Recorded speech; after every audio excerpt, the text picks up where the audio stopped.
name of the opening track? Stop asking me. I'll find it out for you, man. DJ JD at it again.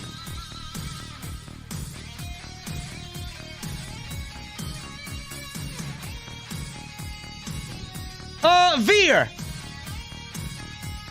Is it okay for me to take you to St. Louis for the Royal Rumble? No. Yo, listen, bro, I'm tired of you, man. You call me every week because you tell me that you're coming to Raw, but I don't see you. Bro, if you're not in the Royal Rumble, man, I'm dumping you on the fucking corner, man. You can have 10-cent tacos with fucking Jesse, man, waiting to get your ass kicked by Thunder Rosa, man. Get the fuck out of my car. Get out of my car! I don't want you no more, man. Get out of here. What happened? Did Nick Khan fire you and Bruce Pritchard miss the memo? What happened? This fucking guy over here, man. I don't even know why I picked him up. Monday Night Raw. It was a good show. Where am I driving to? Another fucking dimension? By the looks of my GPS, it says the venue, man. Unless the venue is located on fucking Pluto. It was a good show tonight. Also, we got two major stories developing right now, folks. Ronda Rousey may be on her way back to the WWE, and Roderick Strong may be on his way out of WWE. We're going to talk about it tonight. But before I get out of here, man, I got one question for everybody in the chat tonight. I know my beverage is ice cold, but what about you guys, man? What are you guys drinking? I'll see you at the venue.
AEW successful? Why is Tony Khan running his promotion better than Vince McMahon and Bruce Pritchard are running Monday night and Friday night? Long-term booking.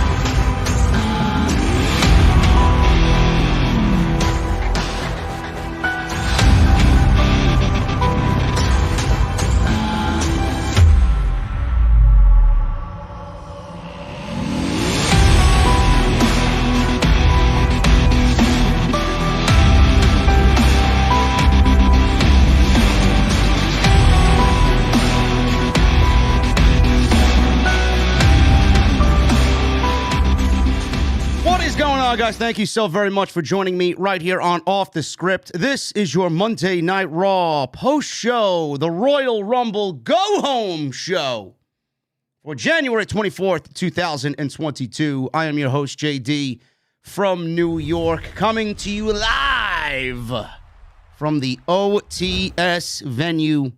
Thank you guys very much for joining me wherever you may be on your Monday night.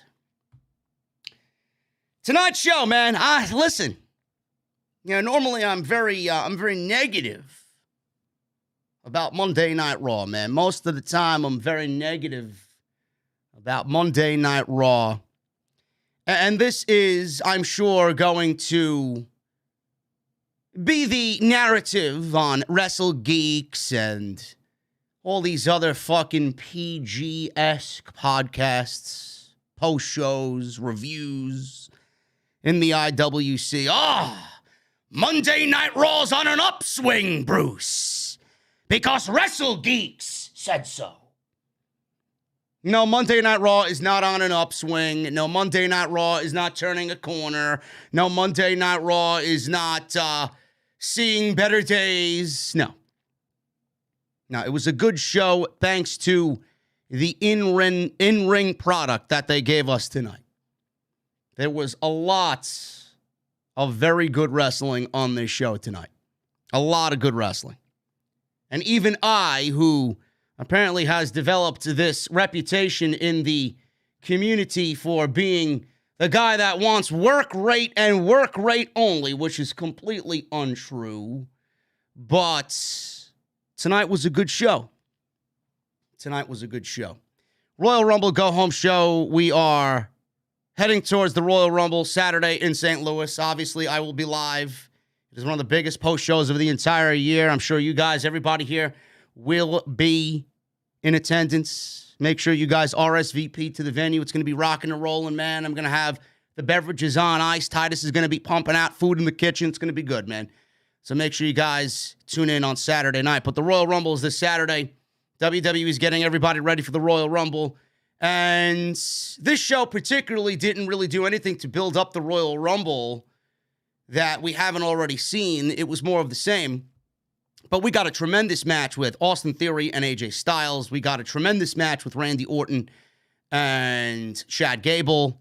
And we got a very good match with Damian Priest and Kevin Owens for the United States Championship, man. So Monday Night Raw was not as offensive as it usually is tonight, right before the Royal Rumble. So we're going to go over the show tonight, and I don't really have any real complaints about anything on the show. That main event segment, though, that Miz and Maryse, Edge, and Beth Phoenix segment was the drizzling shits. But the entire feud has been the drizzling shit, so I'm not really surprised that that segment was as bad as it was, because that's the basis of this entire feud pretty much, and I can't wait for it all to be fucking over. I just want it to end. Let's move on. Let's get Edge into a program with AJ Styles, preferably at WrestleMania. I think that would be a very good thing to start building towards after the Royal Rumble. Also, we got news on Ronda Rousey. I'm not going to go too much into it because I plan on recording an off-the-script episode for tomorrow for you guys. But there is rumblings. There is rumor of Ronda Rousey and her appearance taking place at the Royal Rumble. And supposedly, WWE has plans in place for Ronda Rousey to be at the Royal Rumble, in the Royal Rumble, and then obviously plans for WrestleMania. And then Roderick Strong, he was also backstage tonight with LA Knight. Both of those guys are on NXT 2.0, as you guys, I'm sure you guys are aware that Roddy and LA Knight are on NXT Tuesday night.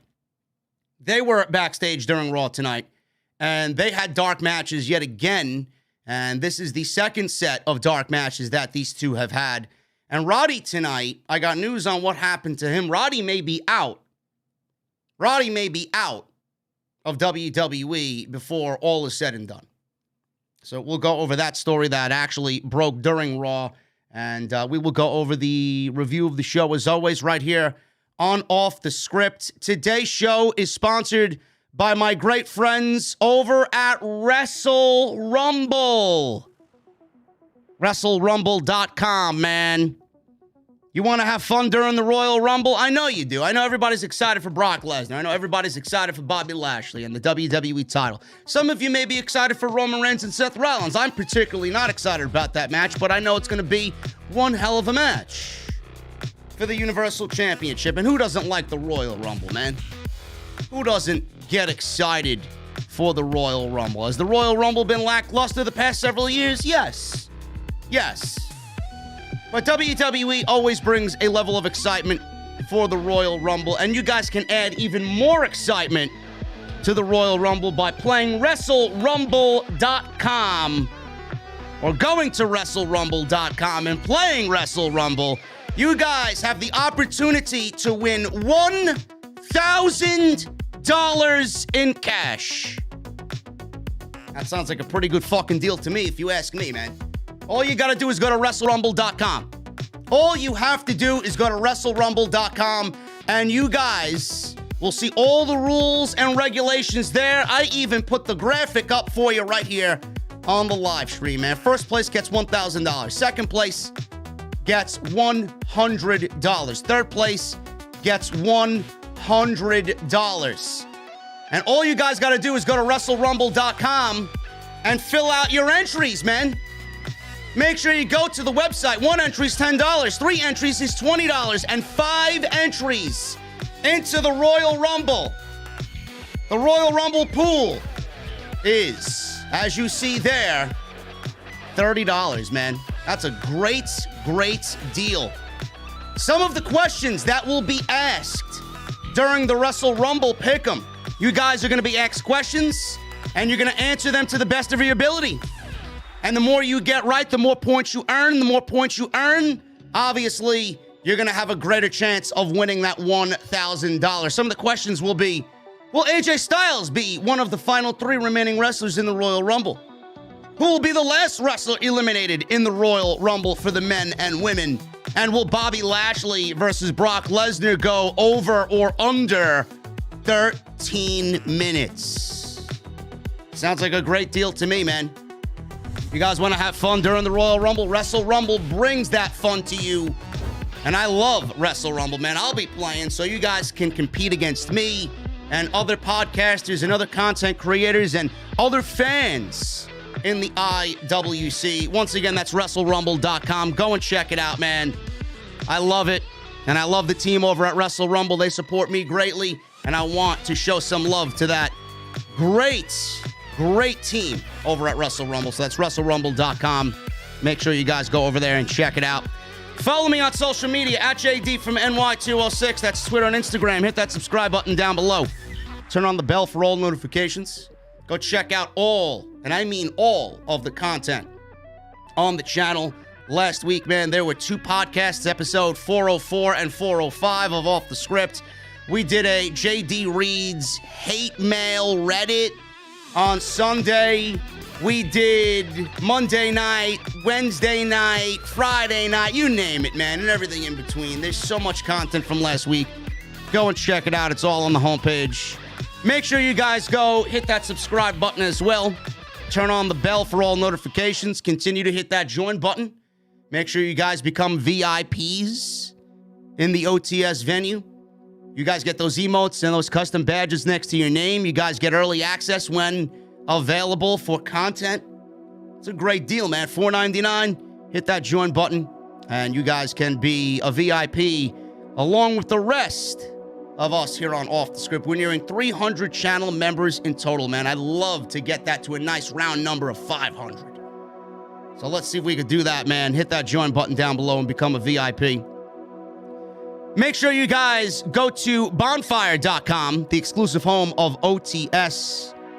All the merchandise you need for the podcast is on Bonfire, man. There's a sale right now, and there will be a sale all week for Rumble Week, man. You guys can save 15% off everything on the site All you guys have to do is use the promo code JDRumble on bonfire.com. 15% off everything on the website. If you guys were thinking about getting a t-shirt or a mug or anything on there, now's the best time to do it, man. 1 week Rumble sale. Sounds good to me. That's bonfire.com, the exclusive home of Off the Scripts. And I just want to thank you guys for all the overwhelming love and support, man. I feel like it's going to be a big week, and I'm glad you are making OTS your home this Royal Rumble week. Yes, please hit that thumbs up, man. We got 518 likes right now. Make sure you guys hit that thumbs up. We should try for 1,000 minimum on the live stream today. We got almost 2,000 people in the venue for this Monday Night Raw review. Also, get your super chats in. We will be reading all your super chats at the end of the show. You guys can tell me how you felt about tonight's go-home show for Monday Night Raw. Let's start with the news, man.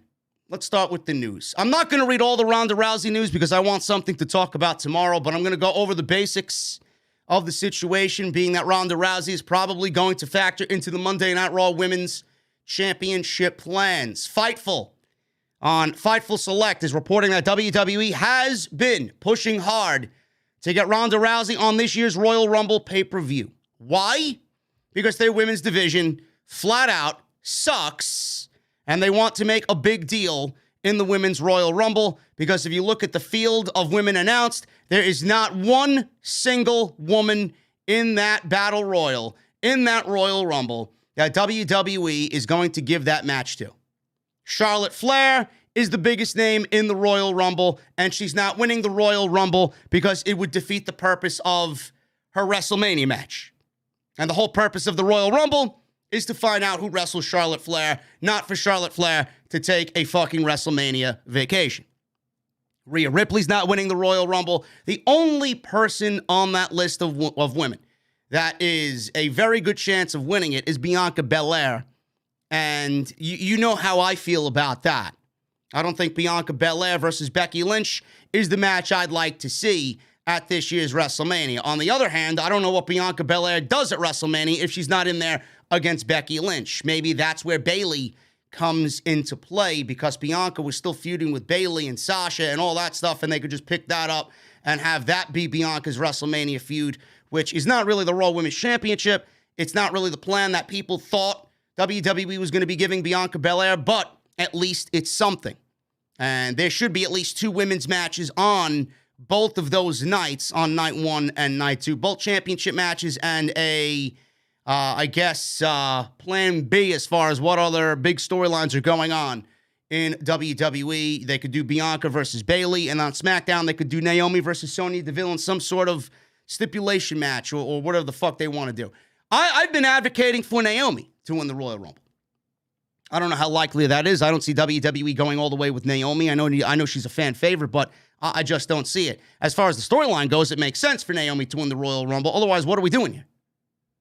It just seems like they're setting up Naomi to win the Royal Rumble. But then, if Ronda Rousey is in the Royal Rumble, according to Brian Alvarez, he confirmed the news on Wrestling Observer Live today that Rousey will indeed be returning at the pay-per-view. And Alvarez said this, and I quote, "I was told that Ronda Rousey will be in the Royal Rumble." End quote. I mean, if she's in the Royal Rumble, then more than likely she'd have to win it, right? Who's going to eliminate Ronda Rousey in the Royal Rumble? And if she's in the Royal Rumble, why would she even be in there if she's not scheduled to win it? And you all know WWE has wanted to do Ronda versus Becky one-on-one. That window is very much closing on WWE. They could do it in Los Angeles, but is Ronda going to want to do it in Los Angeles in 2023? I don't know. Becky's the champion now. Ronda just had her kid not too long ago. And now she's, I'm sure, training for a comeback of some sort. But now's the best time to probably do it. And that's where WWE's mentality is. It's probably the best time to do it now. Ronda may not want to do it next year. Ronda may be unable to do it next year. She may have kid number 2. We don't know. But Becky's the champion now. So that's what WWE's thinking. We got Becky here. We got Ronda here. We wanted to do it. So why not do it? And they're promoting this thing as the most stupendous, the most horrendous two-night WrestleMania in history. So I could definitely see WWE doing Ronda versus Becky at the Royal Rumble. And it kind of goes along with Becky's gimmick as well. She's been absolutely cringe and obnoxious. And it would really play into Becky's quote-unquote heel character if Ronda comes back and kind of pushes her around and gets revenge on Becky Lynch, because she's been terrorizing the Raw Women's Division with this current shitty gimmick that she's got right now. Rousey has not wrestled since WrestleMania 35 in 2019, where she lost the Raw Women's Championship in a triple threat match that also involved Becky Lynch and Charlotte Flair. It should not have included Charlotte Flair, but boo-hoo-hoo, wah, the crying Charlotte Flair. You know, she needs to be in the main event because she's Charlotte Flair, even though the main event didn't need her, and then she didn't deserve to be there on top of that. But she was there. There were talks to bring her back much sooner, but the pandemic and then her pregnancy delayed those plans. WrestlingNews.co was also told, another website was told, that WWE wanted to do a Rousey versus Lynch singles match at last year's WrestleMania in Tampa, but it was not to be. And WWE may be going forward this year with a full Texas stadium, an AT&T Stadium in Dallas, Texas. So it may be that WWE is going for this match right now because it's their last chance for it to happen, and they wanted to do it all these years. I don't really like the idea. I don't like the idea of Ronda Rousey winning the Royal Rumble. I don't like the idea of Ronda Rousey being back in WWE, period. This is a situation, and I'm going to talk about this a little bit more tomorrow on episode 407, I believe it's going to be, of the podcast. I don't get how people can be excited about this. You do realize that this is the very reason why WWE and their women's division is the drizzling shits right now. They always rely on people like Ronda Rousey. They always rely on Lita and all these returning divas to fill in the gaps. It shows WWE's inability to create new, blossoming, fresh, new stars. They're afraid to do so. They don't want to push new women. But they're okay with bringing back Ronda Rousey. How much value does Ronda Rousey have right now? She's been pregnant. She's been out for 2 years. She's not doing UFC anymore. You know, the longer Ronda Rousey sits out, the more she loses value. The only value she's going to have is amongst this crowd, and that's it. The only value she's going to have is amongst the WWE universe, quote unquote. It's not going to be the same as it was when she first joined the company. Is it going to make headlines? Sure, it will. Not to the extent that I think it did a couple of years back. And WWE dropped the ball on Ronda Rousey and the women's revolution to begin with. Everything that Ronda did, I praised. A lot of people I know praised. WWE built the women's division with Ronda Rousey at the top of the division as the face of the women's revolution. Because, again, they did not trust one of their own to do so. It needed that extra push. Ronda had the star power to get the women's revolution where it needed to be. When Ronda lost the title to Becky Lynch at WrestleMania, what did WWE do with the women's revolution that Ronda had built up for them, basically handed it to them on a silver platter? They did nothing.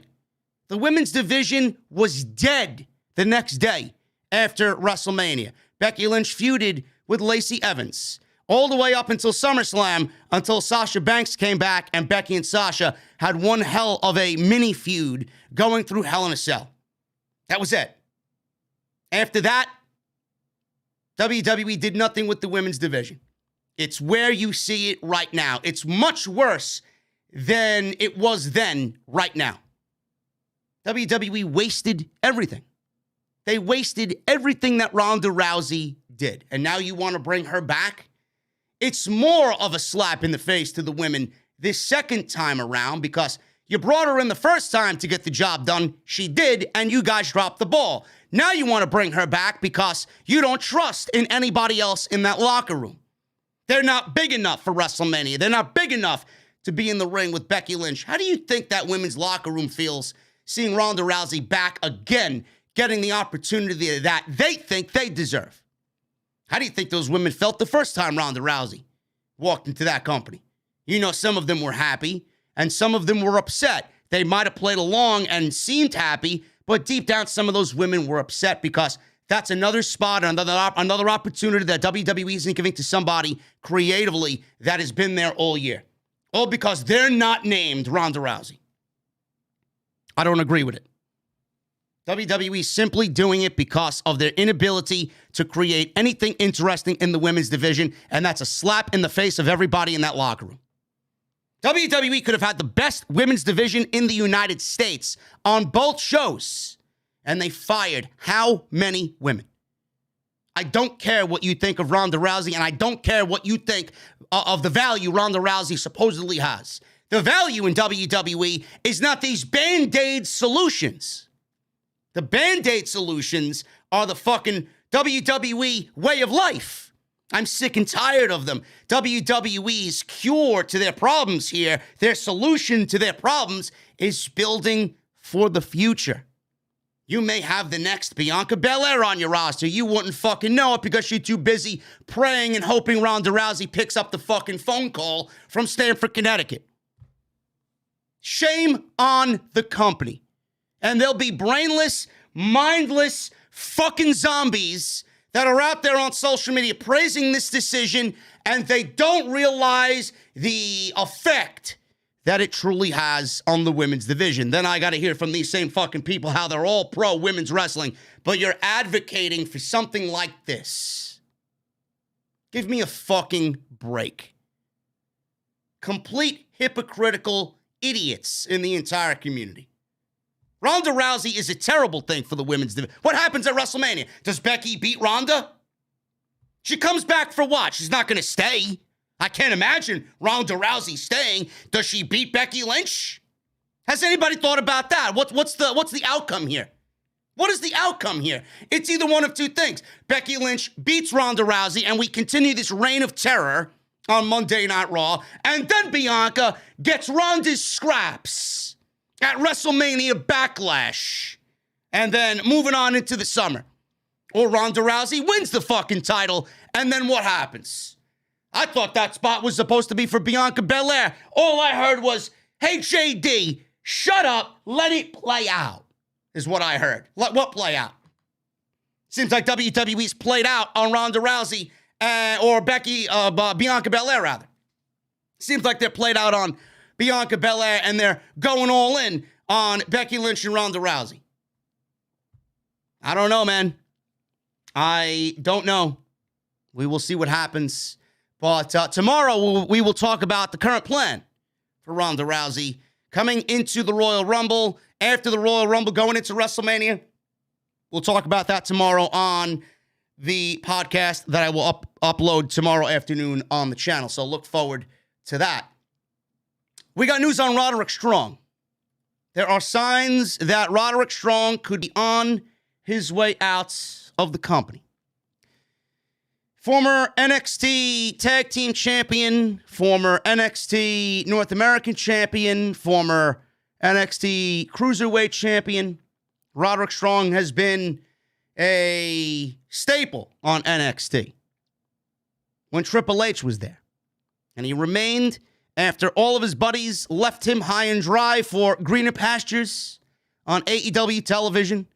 He was still used. He was one of the last remaining pieces of Triple H's vision. He formed Diamond Mine with the rest of them, the Creed brothers and Malcolm Bivens and Ivy Nile on NXT. But Roderick Strong lost the Cruiserweight Championship to Carmelo Hayes in a unification match. The Cruiserweight Championship was laid to rest. It is no longer a thing in WWE. Last week, Roderick Strong and his wife, Marina Shafir, who supposedly had signed a contract with AEW. I don't know if that's legit or not, but she does have AEW merchandise on shopaew.com. They opened up their own pro wrestling tee store, And this has caused speculation that Strong is on his way out of WWE. Now, the reason why I'm talking about this is because tonight Roderick Strong was in a main event taping and he wrestled T-Bar, a.k.a. Dominik Dijakovic. He lost. He lost his dark match to LA Knight on Friday night as well. He lost to Carmelo Hayes. He lost to Walter on Tuesday last week. Roddy's on a losing streak. What does this mean for Roderick Strong? I don't know, but speculation is that Roderick Strong is on his way out of WWE. The couple currently has a family shirt on the website. While his full name is not listed, the shirt has the Strongs printed on it. Strong also launched his own individual store, but that has since been removed from Pro Wrestling Tees' website. Strong might already see the writing on the wall when it comes to himself, because WWE is looking to push younger talent. And while he is a tremendous worker, he may be one of the best workers in the entire company. He's also 38 years old. And WWE is not in the mindset to push somebody 38 years old. Look at what they did to Finn Balor on Monday Night Raw. Finn Balor is over 40. He's not old at all. Balor could be of great use. He could be a great value to Monday Night Raw and the main event scene. According to Bruce and Vince, no. He's useless. This is why I don't really have high hopes for LA Knight either. He's also the same age as Roderick Strong. LA Knight could make WWE a boatload of money, and LA Knight is exactly what he's exactly what Monday Night Raw and Friday Night SmackDown needs. He is something that could benefit both of those shows. I don't really get the mentality in WWE. He's not going to get a shot on the main roster. He's not. WWE's wasting his time. Scotty 2 Hotty. You guys know Scotty 2 Hotty. He was a producer and a coach down in NXT at the Performance Center.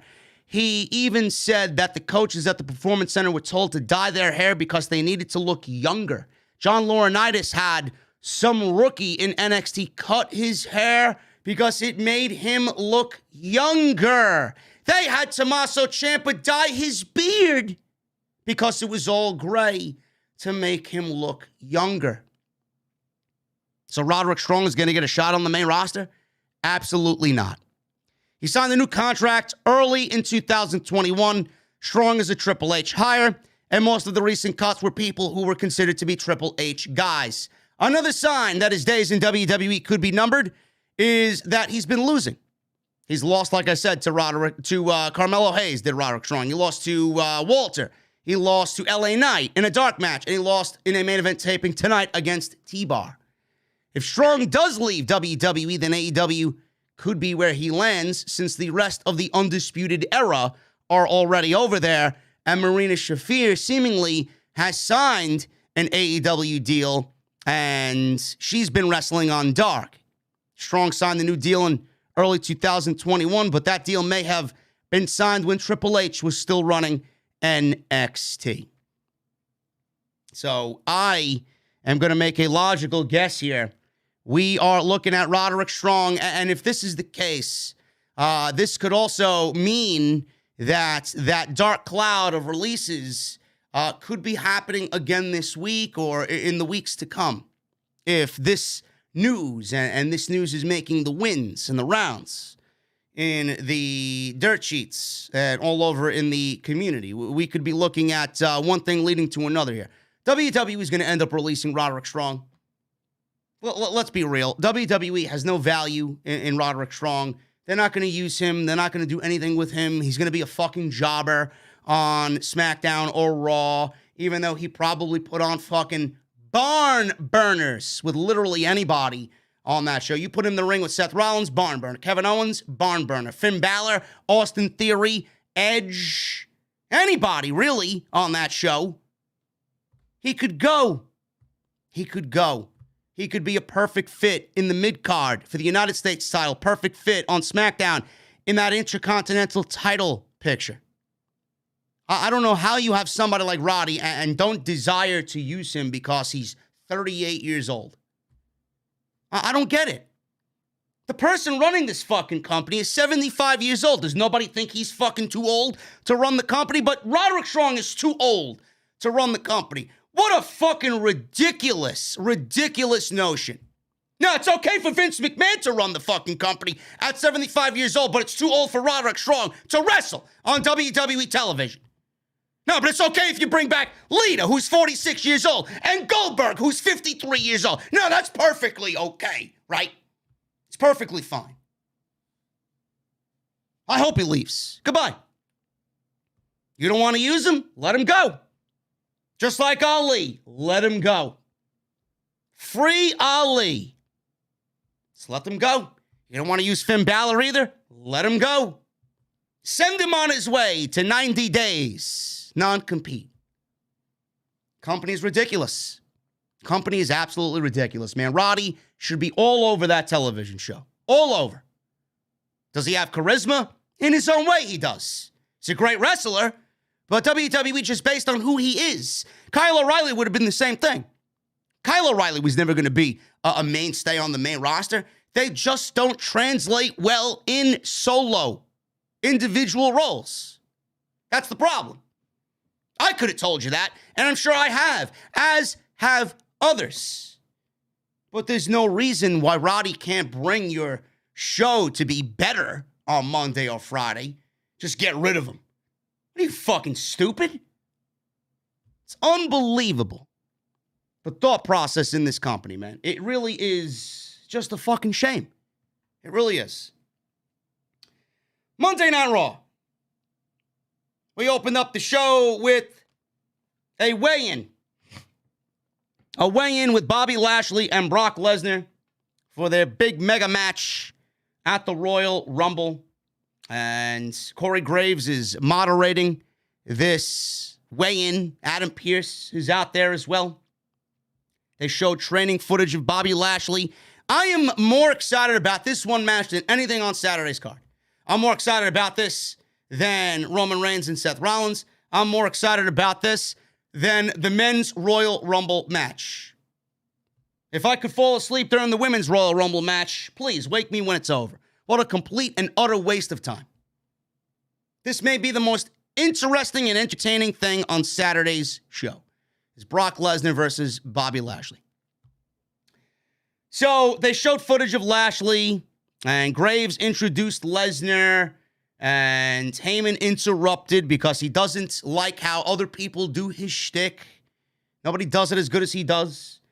Says he didn't like anyone doing his job. Lesnar walked out. He was wearing flannel, and he was wearing a cowboy hat. It looked like he was getting ready to go to a fucking square dance. Or he was going to go have a night out at the farm.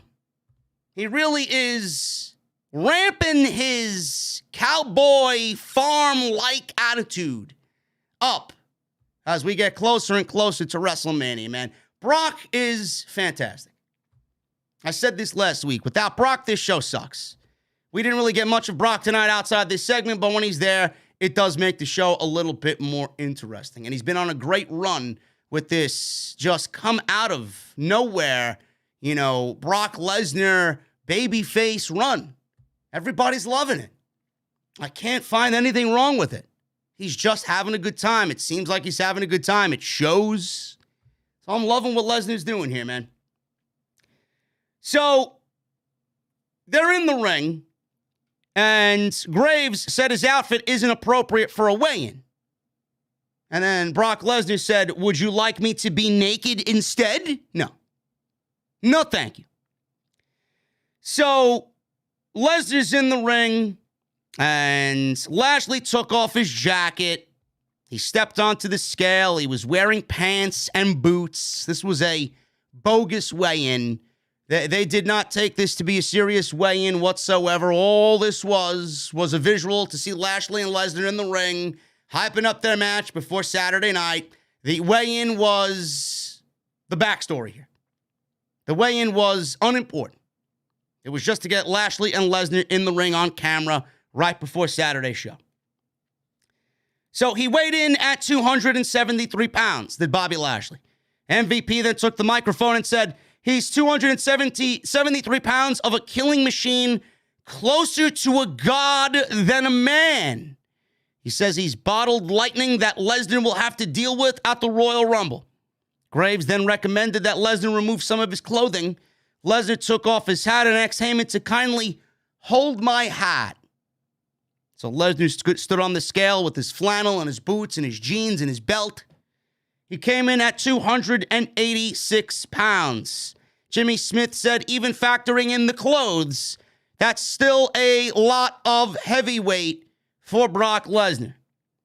Lashley said Lesnar is acting like a fool. He's not taking this seriously because he knows he's going to beat him for the title on Saturday night. This will be the shortest title reign of your career, said Bobby Lashley to Brock Lesnar. And that's not a prediction. That's a spoiler. Very, very lame line by Bobby Lashley. It did him absolutely no favors. That's the one line you got in this weigh-in, to imitate a line and a quote that everybody before you has imitated and quoted from Paul Heyman. That was your comeback to Brock Lesnar? Doesn't really sound like much of a rebuttal from the weeks prior for Bobby Lashley. So Lesnar then gets the microphone and said, well, who's the comedian now? He put his arm around Paul Heyman, and Lesnar mocked, announcing Lashley is the new WWE champion after beating him with the Hurt Lock. He said his name, and the winner, Bobby Who? Bobby Who? Lesnar's music played. He left the ring. Heyman handed him the WWE title. He did a little cocky dance on his way out of the ring, and Bobby Lashley stood there like a doofus. He stood there like a blithering idiot. The weigh-in was a waste of time. All this was WWE PR. Let's get Lashley and Lesnar on TV in the same ring, on screen together, right before the Royal Rumble, and that's it. They didn't plan any promo. I expected a better back and forth. The back and forth that we got between these two guys has been very, very underwhelming, and that's what WWE usually does with these big money matches. They only sell the aspect of the match. All you need as a fan, if you're watching WWE in their eyes, is the graphic of Lashley and Lesnar for the WWE title. It's a mega match. The Beast versus the Almighty. That's it.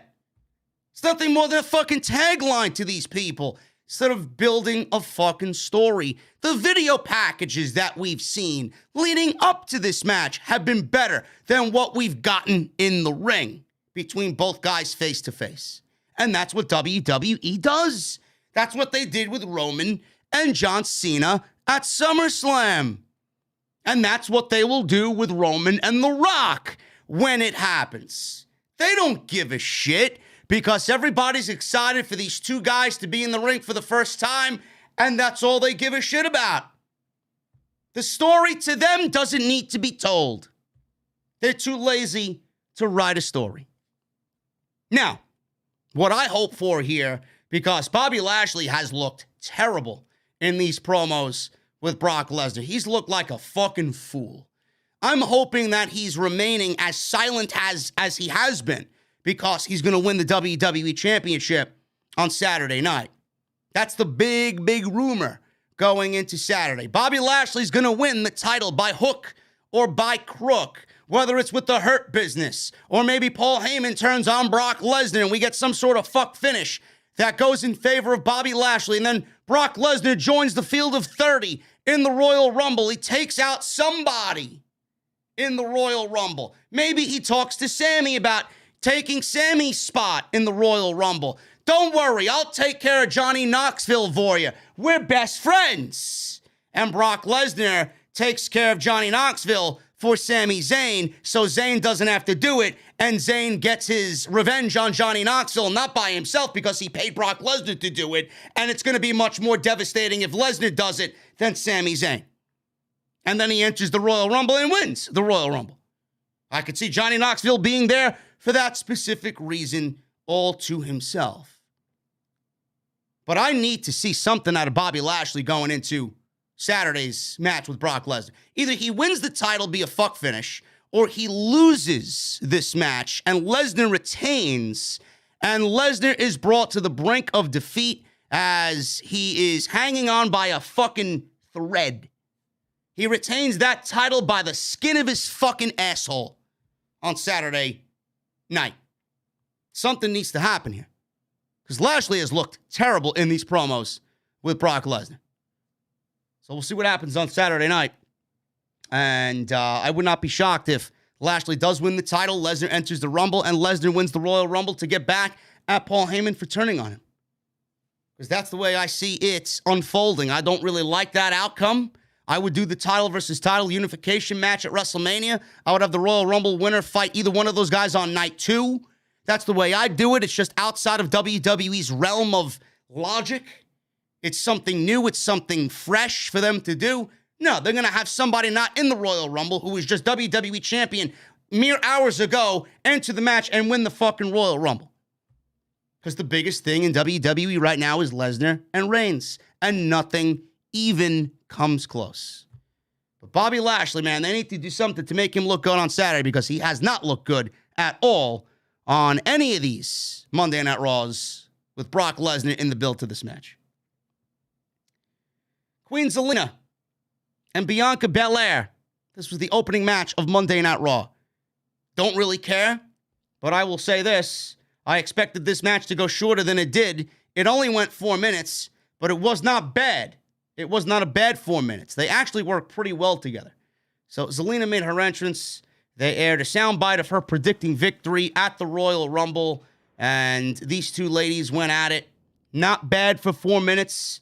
Zelina countered Bel-Air a couple of times in this thing, stopping her from getting any offense going. Bel-Air managed to grab her and hit a KOD for the 1, 2, 3. And that was pretty much it. There was a nice spot where I believe she was going for something was Bel-Air, and Zelina Vega turned it into a stun dog millionaire, and that looked pretty decent, but this was pretty much it, man. 4 minutes. Bianca Belair gets the victory going on into the Royal Rumble, who right now is one of the odds-on favorites to win the Royal Rumble match itself for the women.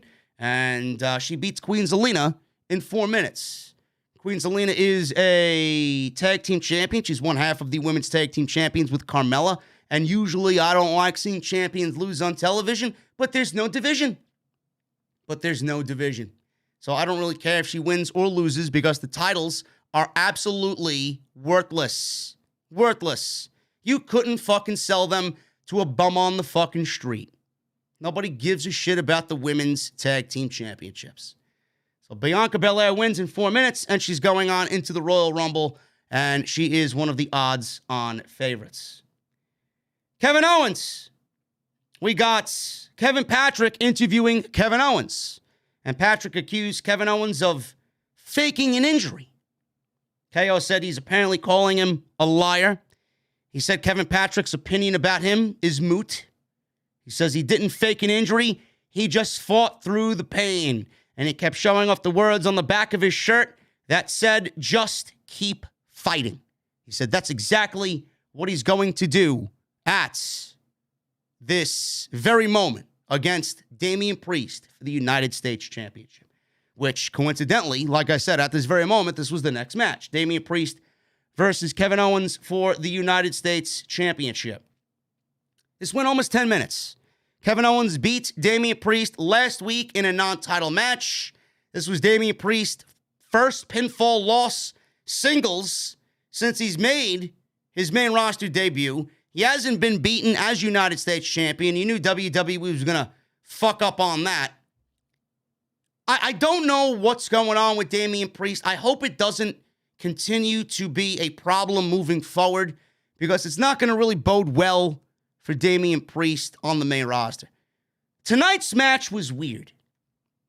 And I don't mean it was weird in a Kevin Owens, Damian Priest in-ring way. The entire crowd made Kevin Owens the babyface in this match, and Damian Priest was the heel. Damian Priest is just not getting over as a babyface. I don't know what it is.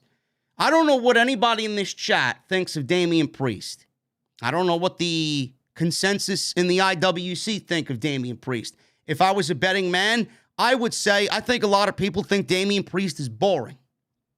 I think a lot of people don't really find themselves investing in Damian Priest and the character that he's developed for himself on the main roster. What is he? Who is he? All we know of Damian Priest is that he turns into fucking Incredible Hulk when he gets angry. Roar! Because Vince McMahon needs to fucking cheese it up and make everything terribly uncool and fucking cringeworthy. That's not going to get over with the majority of the young fan base. Damian Priest turning it on and getting angry. No. Nobody wants to see that. That's not Damian Priest. Damian Priest in NXT was cool. He was fucking cool as a cucumber, man. Sitting in jacuzzis with fucking Brandy Lauren. He was sitting in jacuzzis popping open bottles of champagne. He was at the nightclubs. He was getting in limos. Where's that Damian Priest? Where's that Damian Priest? This Damian Priest is fucking got bipolar syndrome. You don't know who the fuck he is or what version of him is going to show up. That's what Vince McMahon thinks of Damian Priest, and that's what Vince McMahon does to people on the main roster. He doesn't know how to book them. How long have we been going on with this version of Damian Priest? It's not getting over. People just don't like it. It's not working. And then what do you think is going to happen? Vince is going to blame Damian Priest for not getting it over. It's not Damian Priest's fucking idea to have bipolar fucking syndrome on Raw. I hope it doesn't get worse. He's lost last week, and he lost tonight. He didn't get pinned tonight, but he lost. This is 2 weeks in a row. It's very unusual for Damian Priest to lose on Monday night.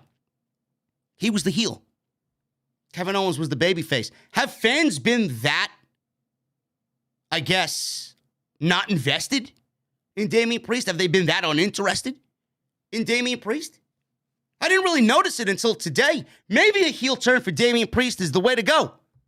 Maybe just turn him evil and fucking into a cocky prick from this point on. Maybe we need to go back to what he was in NXT and just kind of amp it up a little bit in a heel-like way.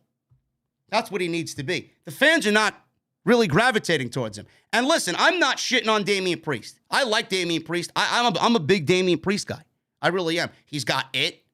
He knows how to speak. He looks great. He brings it in the ring. He's got a great theme. He's got good entrance. He's got everything that you'd want. But I don't want to have this be a situation where WWE blames him for not getting over and then they fucking dump him. I don't want to see that happen. WWE needs to do something and do something quick with Damian Priest. I don't really like what's going on here. I just feel a change in the air is coming, and it's not a good change. This match itself was fine. Last week's match was better. This match was very good as well. They were having a great match up until the ending, which was absolutely fucking pathetic. It was lame. Typical Bruce Pritchard ending. Owens tried to senton off the apron. Priest got his knees up and slammed Owens on the apron with a apron bomb. That looked fucking brutal. Priest continued on offense. He had a headlock DDT for a near fall. Owens responded with a tornado DDT and a frog splash for a near fall. Crowd thought that was the finish. And they were big into Kevin Owens winning the United States Championship tonight. Priest countered a pop-up powerbomb, hit a roundhouse kick for a near fall. Crowd was booing Damian Priest. Priest then got angry. He was stomping away at Owens, who was on the ropes. Fans were booing him even more. Owens then was playing possum, and he wrenched Priest against the top rope, luring him in after once again faking an injury. He then used the schoolboy holding the tights for two, but Priest kicked out. Priest hit a big clothesline, and he went away and started hammering down on Owens in the corner, and he did not listen to the ref. He kept going and going and going. The referee was going to disqualify him, and he eventually did after just not adhering to the referee's orders. Damian Priest gets himself disqualified because he just got too angry. Priest! Because Vince McMahon thinks this is the best character for Damian Priest to uphold on the main roster. Finishes like this are fucking terrible. They really are. I would not even have gone all the way with Owens beating Priest last week. Then you put yourself in this situation where you got to do the title match because Royal Rumble is filled up. There's no more room for any matches on the Royal Rumble unless you want to do this on the pre-show, and this really should not be on the pre-show. But Finishes like this are fucking terrible. But all I can hope is that this is leading to a Damian Priest heel turn, man. We may need Damian Priest to turn heel. Crowd is just not buying into him as a babyface, man. I don't know what it is. What is not, I got to ask you guys, what is it about Priest that's not clicking with the audience? Is he that boring? I don't know. He's been booked pretty decently. In a day and age where WWE doesn't know their head from their fucking asshole as far as creative is concerned, Damian Priest has been one of the most decent booked guys on the fucking show. I don't know what it is, man. It's very difficult to pinpoint. But Kevin Owens wins via DQ, and I'm sure this will lead to yet another match for the United States Championship. We got these pre-taped promos with Rhea Ripley, Dana Brooke, and Liv Morgan. Rhea Ripley said she has a score to settle with Nikki, T-R-A-S-H. But her mind is focused on the Royal Rumble. She said she's going to win at any cost. Yeah, good luck with that. Good luck with that, Miss Rhea Cringely. You ain't winning the fucking Royal Rumble. Then we got Dana Brooke with the 24/7 title. She was all happy and all smiles. She said she is going to win the Royal Rumble.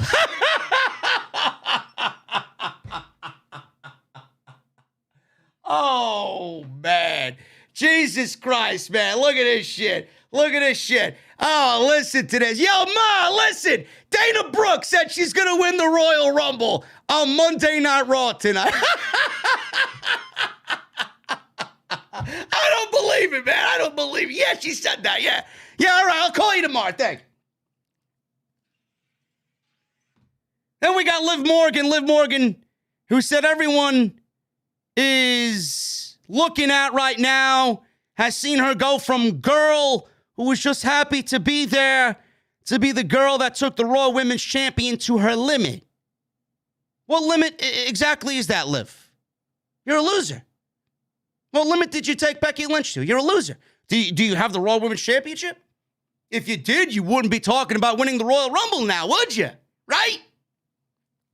She said she's going to win the Royal Rumble and Oh, man. Jesus Christ, man. Holy shit. Yo, Dad, listen. Liv Morgan said she's going to win the Royal Rumble.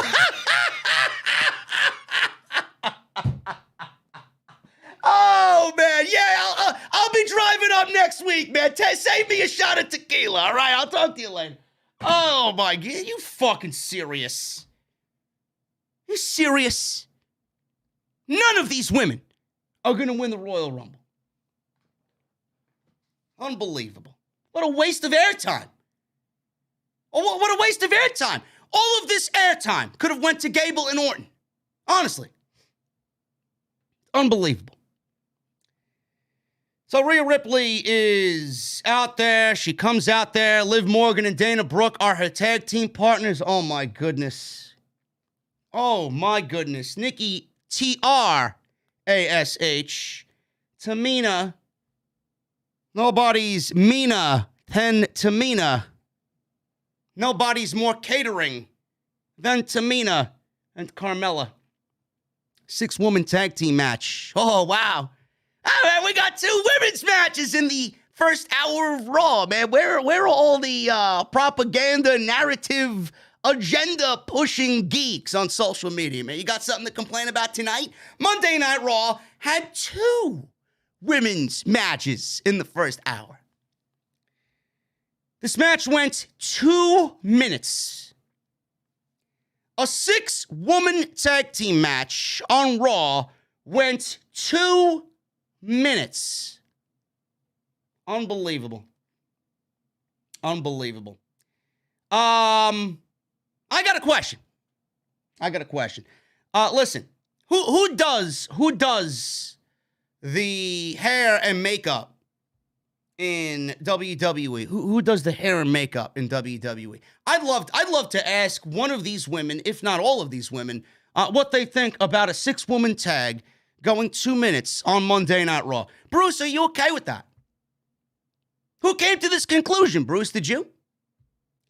I'd love to know who does hair and makeup, man. Imagine being the woman who does, or man, who does hair and makeup, and they send these 6 women out there to get all dolled up and all charactered up in a 6-person tag team match to go 2 fucking minutes. Why are you wasting my time? What purpose did this match serve on the show? It served absolutely no purpose. Like, who are you appeasing here? The fucking 3 Dana Brooke fans that exist on social media? The one fucking idiot who's a fan of Nikki TRASH? The 6 fucking people that apparently like Rhea Ripley? You kidding me? This was a waste of everybody's time, man. If you're going to do a 6-person tag team match, at least invest some time into doing a 6-person tag team match. Otherwise, don't waste mine. It's very simple.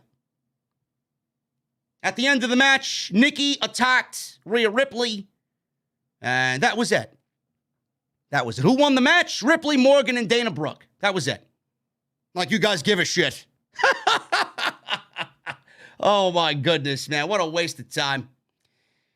Hour 2, Gable and Otis. They were in the ring, and we were about to have an academic showdown with RK Bro. Gable and Otis were in the ring. Kevin Patrick was there.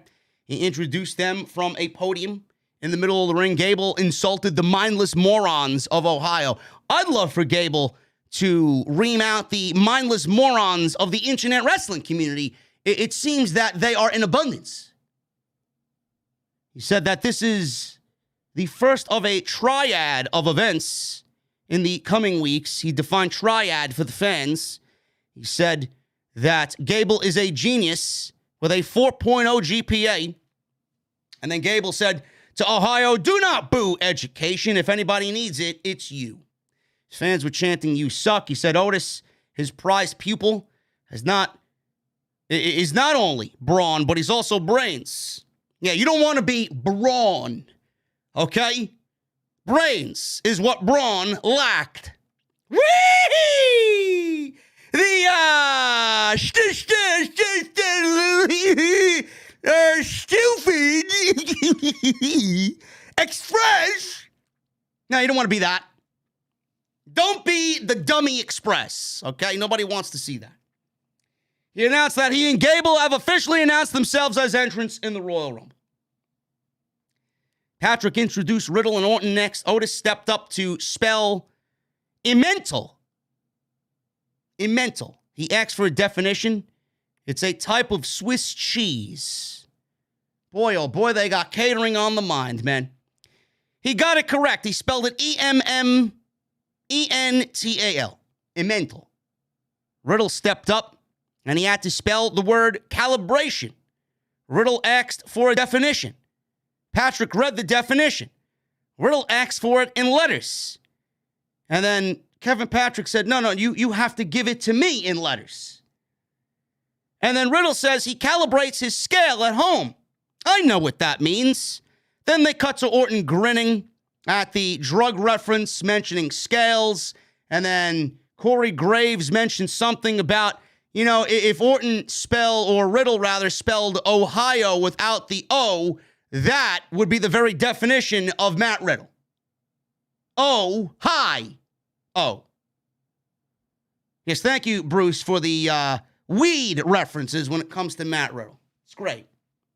It's their crutch when it comes to writing for Matt Riddle. Riddle actually spelled calibration correctly. So Gable stepped up. Otis yelled, "The Master!" Like I am. I'm the master of the IWC. Patrick told him to spell disillusion. Gable laughed at how easy it was. Gable didn't listen to the definition. Gable then spelled the word dissolution, not disillusion. So he mixed it up, and he blamed Kevin Patrick because of his accent. He's like, no. You said Exactly what you said, and I spelt it right. You got it fucked up. He spelt the word correctly, even though it wasn't the right word that Kevin Patrick told him to spell. So he blamed Kevin Patrick. Gable threw a fit, and he said he pronounced the word wrong. Orton asked Gable to take a seat. Patrick said Orton's word is one of the most commonly misspelled words in the English language. Dumbbell. Orton spelled it and got it right. D-U-M-B-B-E-L-L. Riddle and Orton hugged. Gable threw a fit and said his partner is a dumbbell, and he looks at a dumbbell all the time. Orton suggested a one-on-one match with him right here tonight, and you clearly are the most unintelligent man in the ring. And then he said, I'm going to have a fucking word for you to spell out tonight, and it's going to be R-K-O.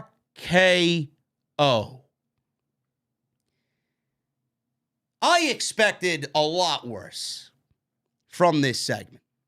I really expected a lot worse. I thought this was going to be a fucking circus act that I was going to shit all over completely. This was actually very entertaining. It's not wrestling. It definitely goes into the basket of sports entertainment, but it wasn't a terrible segment. I would much rather see a tag team division. I would much rather see WWE put this much effort into building a fucking tag team division around RK Bro and Alpha Academy. But that is too difficult for them to do. They would rather have fucking spelling bees on Monday Night Raw. If you asked me if I would ever imagine to see Randy Orton, or if I ever thought I'd see Randy Orton in a fucking spelling bee at any point in his illustrious WWE career on Monday Night Raw, I would have laughed at you and said, what are you watching? Randy Orton, one of the biggest legends in the history of the company. Randy Orton in a fucking spelling bee.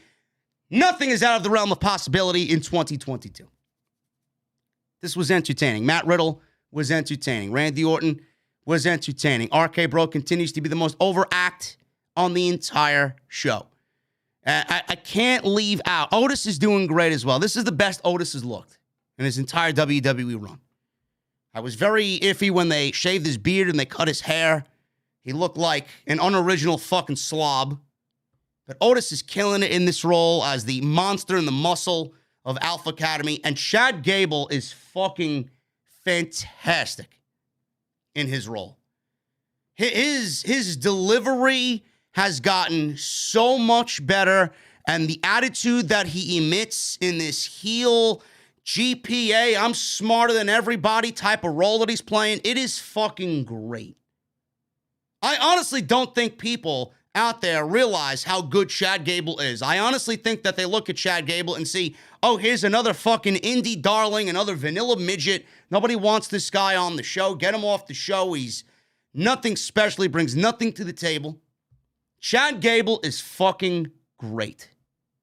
And he deserves an opportunity, not only in Alpha Academy, but he deserves an opportunity if he was in an Alpha Academy as a solo act on this show. He's killing it. He's absolutely killing it. And I hope WWE's paying very close attention to the body of work that Chad Gable is doing. Because this is the best I think he's ever been on WWE television. So we got Randy Orton versus Chad Gable with Otis on the outside. Riddle was in Randy Orton's corner, of course. And this was a fantastic match. This was easily one of the best things on the show. Orton was in control after dropping Gable on the announce table right before commercial break. After he knocked Otis off the apron because Otis tried to interfere. Gable hit a chop block and followed with the moonsault. Right off the top rope. Excellent. Perfect looking moonsault. Gable dropped Orton leg first on the announce table in retaliation. And he worked on the ankle as they go to commercial break. Orton mounted a comeback right as the commercial break ended. Crowd was heavily invested in RK Bro. Orton hit his backbreaker and draping DDT. Orton set up for the RKO. Riddle was outside. He was preventing Otis from interfering. He went after Otis, who was about to interfere again. Otis suplexed him. My God, did Otis toss him like he was a lightweight. Riddle is not a small guy. He tossed Riddle like he was a piece of fucking garbage. What a great looking overhead suplex by Otis on the outside, man. Orton kicked out of a roll-up because they were all watching what was happening on the outside. He then hit his signature snap power slam. Orton tried to punt kick Gable. Gable countered that into an ankle lock, which looked fantastic. Riddle attacked Otis with his scooter in retaliation for the suplex on the outside. Not once, not twice, but 3 times. Orton slipped out of the ankle lock before kicking Gable into the buckle. He then followed off the buckle spot with an RKO. 1, 2, 3. Crowd heavily invested in RK Bro and in this match. And Randy Orton wins over Chad Gable. Fantastic match. This was one of the matches that I said on Twitter, WWE is bringing the good wrestling tonight, man. I don't know where this is coming from, but more of this, please. More of this, please. After the match, Riddle said that they would choose the next challenge because they won the academic challenge this week. Riddle announced a scooter race, which caught everyone, including Orton, off guard. It's not really, I guess, academic. A scooter race doesn't really speak to me as being academic, but we're getting a scooter race, which I'm assuming Alpha Academy will win because RK Bro won this week, and then we'll get the trifecta in the weeks to come, and we'll be all tied 1-1 here in the academic fucking challenge between RK Bro and the Alpha Academy. This was fun, and it ended with a great fucking match between Orton and Chad Gable. More of this, please. If WWE put this much effort into fucking building a tag team division, can you imagine how good their tag team division would be with guys like this on the roster? It's unbelievable. If only. It's one of the things I complain about on a weekly fucking basis. Build your tag team division. Look at the effort that they put into this fucking segment. 10 minutes with an academic fucking spelling bee and then another 14 minutes with Randy Orton and Chad Gable. You couldn't build a fucking tag team division? I know you could. Alexa Bliss. WWE apparently has trademarked the goddess. They trademarked Alexa Bliss's nickname, the goddess, which I thought was trademarked already. But this was, according to a report, WWE this week filed for trademark for Alexa Bliss, the goddess. What this means is that WWE may, with this terrible fucking storyline, may be reverting Alexa Bliss back to the goddess after all of this therapy shit is over, which is a good thing because she cannot be an extension of the Fiend anymore. He's not there. It makes no sense. And I don't believe I'm going to say this. I'd much rather that Bliss than the Bliss we've gotten. No more magic, no more fire, no more black goo, no more fucking dolls. That's it. Let's go back to the old Alexa Bliss and let's complain about her shitting the bed, as always, when she gets in the ring as the goddess Alexa Bliss instead of the fucking demonic, doll-loving Alexa Bliss. Bray Wyatt ripoff Alexa Bliss. So she had therapy, and they showed her in the therapy session, and apparently the doctor asked her how she met Lily. When did she first meet Lily? He asked her when she first met Lily, and she said she was 6 years old. She went on and on and on and on about a story about Lily and these girls that were bullying her in the playground, and that they hurt her and bullied her. And the next thing is she was talking about this story for so long that I guess the doctor fell asleep and WWE cut away from the segment. She kept going on and on and on and on about Lily. That WWE just abruptly ended the segment. It's the best thing that they fucking did in 3 weeks with this goddamn shit. Let's get this shit over with and get her back to being the regular blonde goddess Alexa Bliss, please. There was a segment with Vince McMahon and Austin Theory visiting his office again. Theory showed off a selfie, which McMahon did not like. Theory said it felt good destroying Balor last week, who was not on the show. And this Saturday, he's going to win the Royal Rumble. Austin Theory then suggested McMahon give him position number 26. Or better yet, how about position number 29? McMahon asked why he would have any influence. Do you think I have any influence over who gets what number at the Royal Rumble? Yeah, I do. Of course you do. Give me a break. Everybody knows you do. He told him he'll be facing AJ Styles tonight on Monday Night Raw. Theory was up for it. He left his phone behind. McMahon said, hey, get back here. He told Theory he better bring back a really good selfie. I don't know where they're going with this, but I said this on Twitter, and I'm going to throw something out there at you guys. I heard this from my boy Ango on Twitter. Destination Pro Wrestling. I honestly think Austin Theory is, and I've said this before. You guys know, if you've been watching the show, I'm very high on Austin Theory. Clearly, Vince McMahon and WWE management is very high on Austin Theory. He's 23, 24 years old, very young. He's a baby. He's going to do great things. Austin Theory is going to be a megastar on WWE television before all is said and done. He looks like it. He speaks like it. He wrestles like it. And he's only going to get better. Can you imagine how good he's going to be 3-4 years from now if he's this good already? Austin Theory, at this point, and everybody sees the John Cena comparisons. Everybody sees the John Cena comparisons, and I know Vince McMahon sees it as well. Austin Theory, at this stage of his career, when you compare where he is right now to where John Cena was at this very point in his career, Austin Theory is better than John Cena.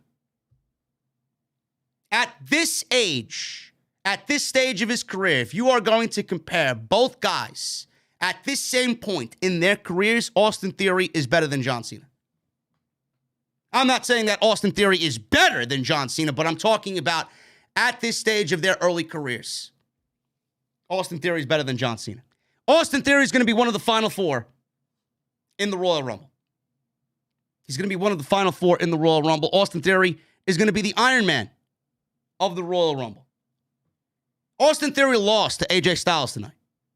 We're going to go over how because it was a great fucking match. Austin Theory lost to AJ Styles tonight. And as punishment, AJ Styles beating Austin Theory is going to land Austin Theory at the number 1 position in the Royal Rumble. Now, I don't advocate for WWE to give away the number 1 spot. I don't want them to announce that, Austin Theory is going to get number 1 because you failed. I don't want them to do that. They got no more Raws, so hopefully we don't see that. I don't want to see nothing on social media. I don't want them announcing anything in social media or in the hours leading up to the Royal Rumble. I don't want them to announce anything. I want Austin Theory to come out at number 1, and I want something filmed before the Royal Rumble. I want Austin Theory being told by Vince McMahon his punishment. You lost to AJ Styles. You didn't get me the selfie that I wanted. Your punishment now is number 1 in the Royal Rumble. Austin Theory is going to make it to the Final Four at the number 1 position in the Royal Rumble. That's my prediction. And I think that's great. That's how you build a new star. You give him the number 1 position, have him go all the way and last close to an hour. That's how you make a new star, bro. That's what I'm talking about. The Royal Rumble could absolutely be used to build new stars. I'm not saying the new stars have to win the Royal Rumble. I don't expect a new star like Austin Theory to win the Royal Rumble. He's got to be somebody that is absolutely, bar none, the next fucking Stone Cold or The Rock. Not going to happen. But that's how you create new stars in the Rumble. The Iron Man spot, drawing an early number and going to the Final Four. You don't have to win it, but if you're in the Final Four, man, according to me, in my honest opinion, you had a damn good fucking night. Not many people can say they've done that. The Royal Rumble could absolutely be used to create new stars, and this is what I don't fucking get. WWE doesn't really do that all the time. Look at that Women's Rumble. That Women's Rumble is a fucking atrocity. Who in that Women's Rumble is going to have a showcase like Austin Theory? You filled that shit up with fucking divas, for Christ's sake, because you don't have any fucking women. You don't have enough women on the roster to fill that Women's Royal Rumble. Austin Theory is going to be one of the Final Four.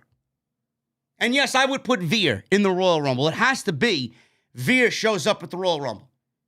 I would even be a betting man to say that Veer would get a fucking great reaction at the Royal Rumble. Just based on the fucking months of Veer is coming. Veer is coming to Raw. I'd put Braun Breaker in the Royal Rumble. I'd put Tony D'Angelo in the Royal Rumble. I'd put Pete Dunne and Tommaso Ciampa in the Royal Rumble. I would put Walter in the Royal Rumble. It's going to be very difficult for Walter to be in the Royal Rumble and not win it. Because if he's in there, I'm going to want him to win it. But I could see him being in the Royal Rumble and having Omos eliminate him in the Royal Rumble just to have Omos get that big, big elimination. Two giants going at it. Here I am booking the fucking Royal Rumble. I should shut up before Vince takes my fucking ideas. AJ Styles and Austin Theory. Excellent. Excellent match. Love this. This went 17 minutes, man. Awesome stuff. Best match of the night. So they started off. Styles was in control. Theory dropped him over the top rope. Styles pushed Theory off the top rope when he was attempting a high-risk move. Theory came right back with a rolling drop kick, knocked Styles out of the ring. Styles tried fighting back into the match. Theory hit a backbreaker for a near fall. So Theory's in control. Styles was trying to come back. He was nailing Theory with strikes and a neck breaker, sliding forearm. Theory came back. Back elbow, back suplex, rolling blockbuster. Only got a 2 count. Theory tried a superplex, but Styles slipped out and followed with a Pele kick.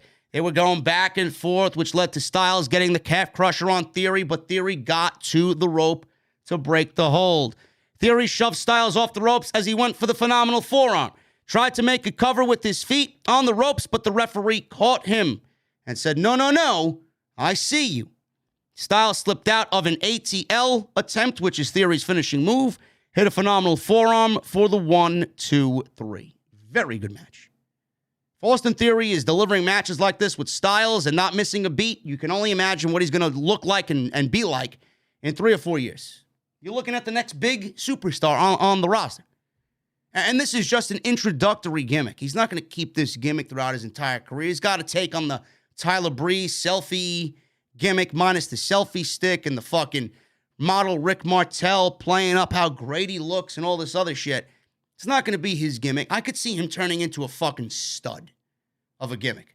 Like that John Cena, I'm going to be able to carry this fucking brand on my shoulders. I'm going to be the world champion and lead this brand type of guy. That's what we're looking at.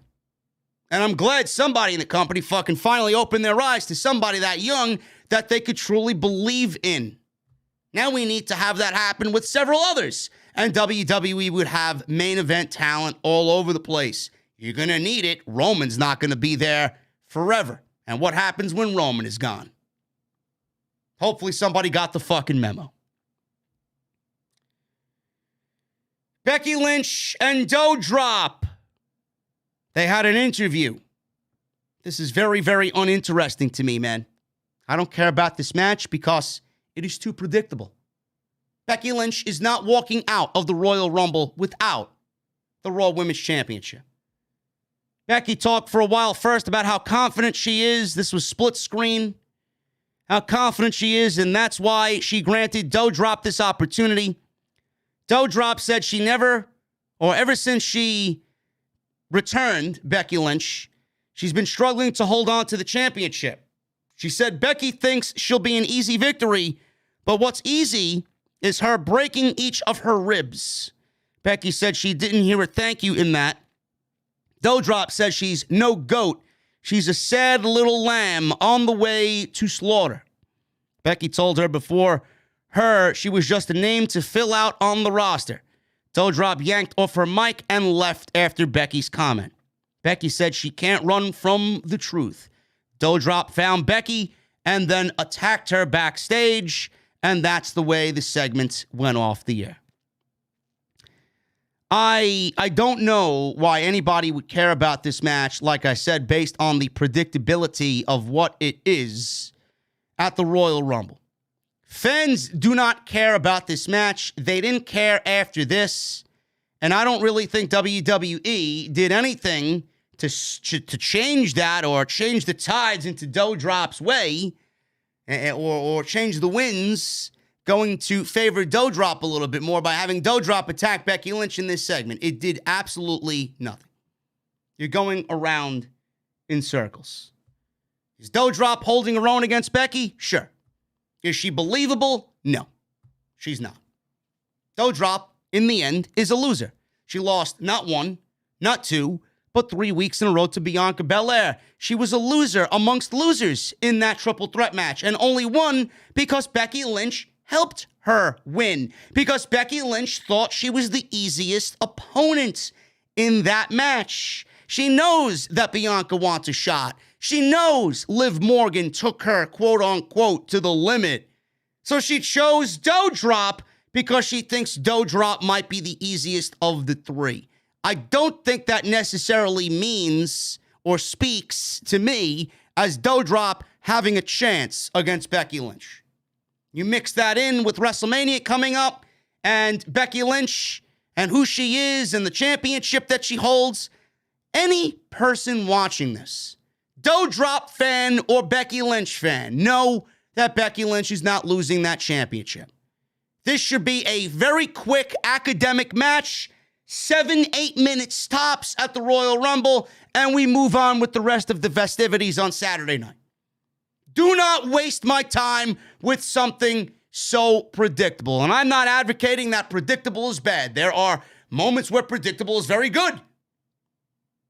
But this is not one of those instances. This is a bad predictable. Sarah Schreiber. She interviewed Rey and Dominic Mysterio. They were all smiles. WWE 2K22 is coming out relatively soon. We haven't seen 1 ounce, 1 drop, 1 iota of gameplay from WWE 2K. You got all these 2K community fucking shills and fucking geeks jerking off to WWE 2K trailers and fucking Tim the Tatman and fucking, what's his name? Machine Gun Kelly playing drums in the fucking promo, right? Where's the excitement for this? Everybody today is going crazy over star ratings in the fucking, in the game. Oh my God, Bobby Lashley is a 91 in the game. That's great. Can I see Bobby Lashley fucking gameplay? People fucking sicken me. You absolutely sicken me. What are you getting excited over? It's like you've learned no lesson. You know, this is the same group of fucking people that came out with the last game and the abomination that it was. They're hyping this game up over NWO expansion packs. Play as The Undertaker with his Phantom of the Opera mask. You fucking kidding me? Oh my God, I'm pre-ordering a game for $130 to play as 3 versions of the fucking Undertaker. That's what you're excited about. That's what you're excited about. You know, I tweeted tonight, you know, I've been looking at something to get myself excited about when it comes to gaming. I'm a big Destiny 2 guy. I can't wait for the Witch Queen. I think the Witch Queen's going to be fucking fantastic. They're changing the game. They're evolving the game. I could now craft weapons in Destiny with this next expansion. There's a new raid. We got a new type of enemy. There's going to be new weapons and new grind and all this other shit. It's going to keep me busy for hours upon hours. But I'm going to need more than just Destiny, man. Call of Duty's dead. I can't play Call of Duty anymore. The game fucking sucks. Warzone's broken. Vanguard is in shambles. I'm looking at Elden Ring. I'm looking at Dying Light 2. Then you got other games coming out. Gran Turismo's coming out, right? How many other games are coming out? We got all these great games coming out, and every one of these games I mentioned is on YouTube, and you can find gameplay of it in abundance. How much gameplay have you seen legitimately from WWE 2K22? Not 1 single ounce of gameplay. And people are fucking pitching tents in their fucking tracksuits, and they're getting their palms all sweaty, and they got fucking cum stains all over their fucking controller. In excitement for this fucking game that they haven't seen 1 iota of a fucking ounce of gameplay for. You know, I've seen gameplay from these other developers for these games coming out on all these other systems. You know what that means to me? If I saw 2 hours of Elden Ring gameplay and the game isn't fucking out till the end of February 4 months ago, then that means to me that the developers are confident and proud of what they've created. The fact that we haven't seen 2K gameplay, either A, something's going up, something's fishy, or B, WWE 2K is not confident in what they have right now and what they're set to deliver. But yet people are pre-ordering and people are excited and people are this and people are that. Please continue to shill a fucking game that nobody seems to be changing their tune on from last game. It's the same shit. It's the same shit. All these games, MLB, The Show, Madden, 2K, NBA, it's all the same fucking game.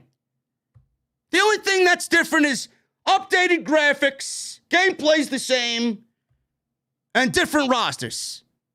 Different rosters. That's my rant. Talking about 2K, because Rey Mysterio's on the fucking cover of the video game. Rey says it's such a dope moment for him to be on the cover of the video game. He said the game is so fire. Sure it is. Said he hopes to see his son on the cover someday. Dominic said he'd love that, but he has to create his legacy first. Rey said that would mean he have to toss him over the top rope, and you're not going to do that, are you? Dominic said after his stunt last week, he would not hesitate. Rey said he thinks he's just a kid who is kidding. Rey and Dominic Mysterio versus the Street Profits. This went 8 minutes. Really nothing of note here. Rey eventually set up for the 619 on Montez Ford. Ford caught his legs. Rey rolled up Ford for a win here, and the Mysterios win over the Street Profits because they're on the cover of the video game and they have to look good before the game comes out. Montez Ford is a freak of nature. He did a fucking Superman dive over the top rope that took everybody out on the outside. He's just great. And the Mysterios win this tag team match in 8 minutes. After the match, Rey celebrated. Dominic tried to toss him over the top rope. Rey countered and sent Dominic tumbling to the floor with a head scissor takeover over the top rope. Ford then tossed Rey out. Dawkins then tossed Ford out. As Dawkins was celebrating in the ring, Ziggler and Bobby Roode tossed Dawkins out. A big brawl broke out with all 6 in the ring, and they played up the unpredictability of the Royal Rumble with all 6 guys battling in Rumble style or Rumble-like fashion at the end of this match. Seth Rollins was interviewed by Kevin Patrick. Patrick interviewed Rollins asking him about his match against Roman Reigns on Saturday. Seth says he likes Patrick a little, so he's going to give him a little inside information. He said Reigns knows he has his number. He said Reigns wants people to think highly of him, but he's the only one who can put him in his place. He said he likes to deliver his messages in person, so he will be on SmackDown Friday to deliver that message in person. So Rollins will be on SmackDown because fuck the WWE brand split. The closing segment of the show was Maryse and Miz celebrating Maryse's birthday bash. Can't wait for this feud to be over. We got Maryse in the ring with Miz. Security surrounding the ring. There's portraits and there's paintings in this big gold box wrapped up in gold wrapping. Big enough for a human being to be in there and pop out and make a sneak attack. Then there's presents all around. A table with this beautiful cake that Titus clearly baked. It was perfect on the table right there in the ring. So we got these security guards outside, and Miz is in the ring. Graves said there's easily 7 figures worth of gifts in the ring. Miz told her to reveal her first gift. She pulled out a sheet off of the first gift, and it was a painting of the Miz and Maryse together. It was a Miz and Mrs. painting that Miz had done. Maryse says he made her feel more special than the day she had their children, or the day he got her the Rolls Royce, the pink Rolls Royce, and the day he got her that $500,000 ring. Miz says, I spared no expense. Sounds like fucking John Hammond from Jurassic Park. Oh, I spared no expense. Meanwhile, the T-Rex is fucking demolishing Jurassic Park. Man, that scene is fucking great. What an iconic scene in the original, man. The original still stands the test of time. Jurassic Park. I was actually folding laundry the other day, and Jurassic Park 3 was on. Or was it Lost World? Which one was it? I think it was Lost World. The last one that happened. And it's just not the same anymore, man. It's just not the same anymore. That first one, man, what a great fucking movie that was. Seriously. Anyway, I'd rather talk about Jurassic Park than this fucking movie. This segment with the Miz and Maryse. So no expense was spared. Miz said there will be no Edge or Beth Phoenix to ruin this moment because he has hired security and they will not allow anyone in the ring. Her next gift was a glittering jewelry box that said no limit. Miz says there's no limit to what their love can do. Maryse pointed at the big gold box. Miz says, well, I don't know why that one was here. I thought you got that for me. And then Maryse was like, no, I didn't get you anything. And Miz was like, well, that's not mine. I didn't get you that. Then he called security in the ring to open the box. Maryse hid behind Miz. The security guy revealed that this big gold box had a brick inside.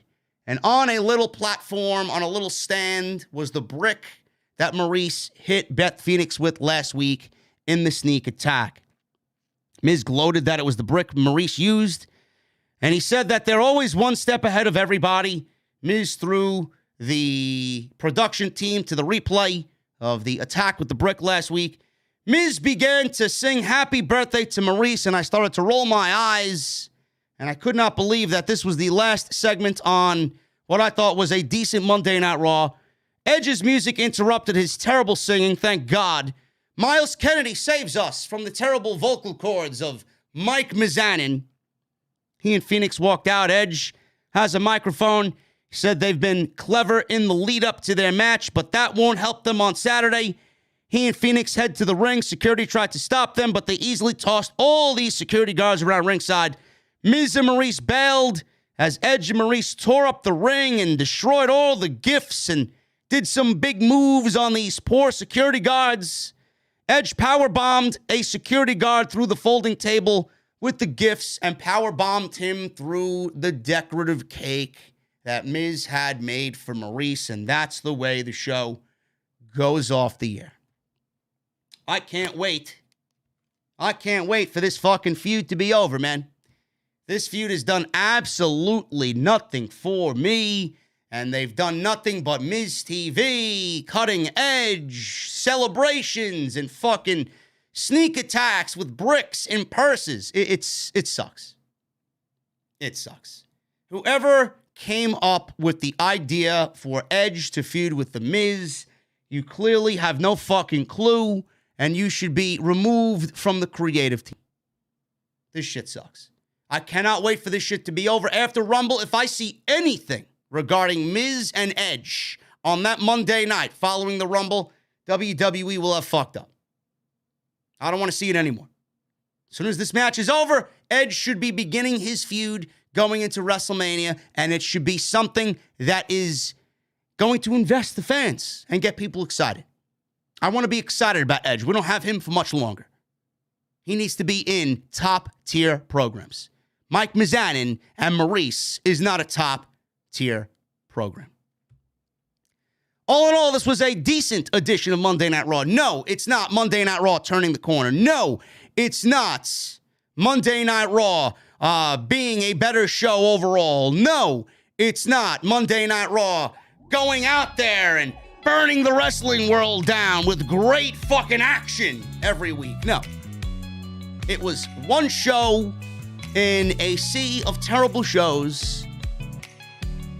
How many times is a clock right per day? Twice per day? Right? What's the old saying? A watch is right twice a day? WWE's got to eventually get it right sometime. Not all of them could be fucking terrible. Tonight it was a great in-ring show. It was a decent show with great in-ring action. Minus that closing segment. See what happens at the Royal Rumble, man. I'll be live on Saturday night. You guys know where to find me. I'll be live on YouTube with the Royal Rumble. We're going to have a good time, man. The venue's going to be rocking and rolling.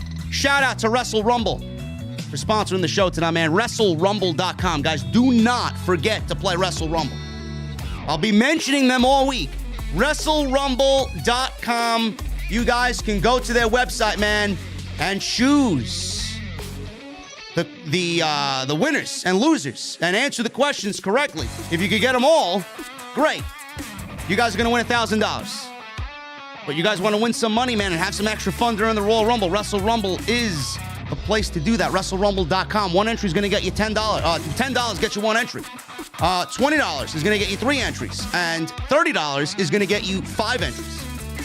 So make sure you guys sign up, man. It's a great deal. I'm going to be playing. So I'll see you guys over there for WrestleRumble.com. That $1,000 is looking pretty sweet, man. I could do a lot with $1,000. That's a lot of cold beverages. Even the second place or third place $100 prizes. That's a lot of cold beverages. I could deal with that. Maybe I'll take Jesse out to a nice taco joint, man. And extra sour cream on my tacos. Come on, honey. Bring the sour cream over to the table, man. I got a geek I gotta fucking make jealous of. We're gonna go over the super chats, man. Follow me on social media at JDfromNY206. That's Twitter and Instagram. Hit that subscribe button down below. Turn on the bell for all notifications. Hit that thumbs up, man. We are less than 100 away from 1,000 likes, man. 1,000 likes minimum in the venue. So make sure you guys hit that thumbs up. Go get your t-shirts, man. Bonfire.com. We got a sale on Bonfire, man. All the off-the-script merchandise on Bonfire is now 15% off for this week only. Celebrating the Royal Rumble, man. Use the code JDRumble for 15% off. And go and get your t-shirts, man.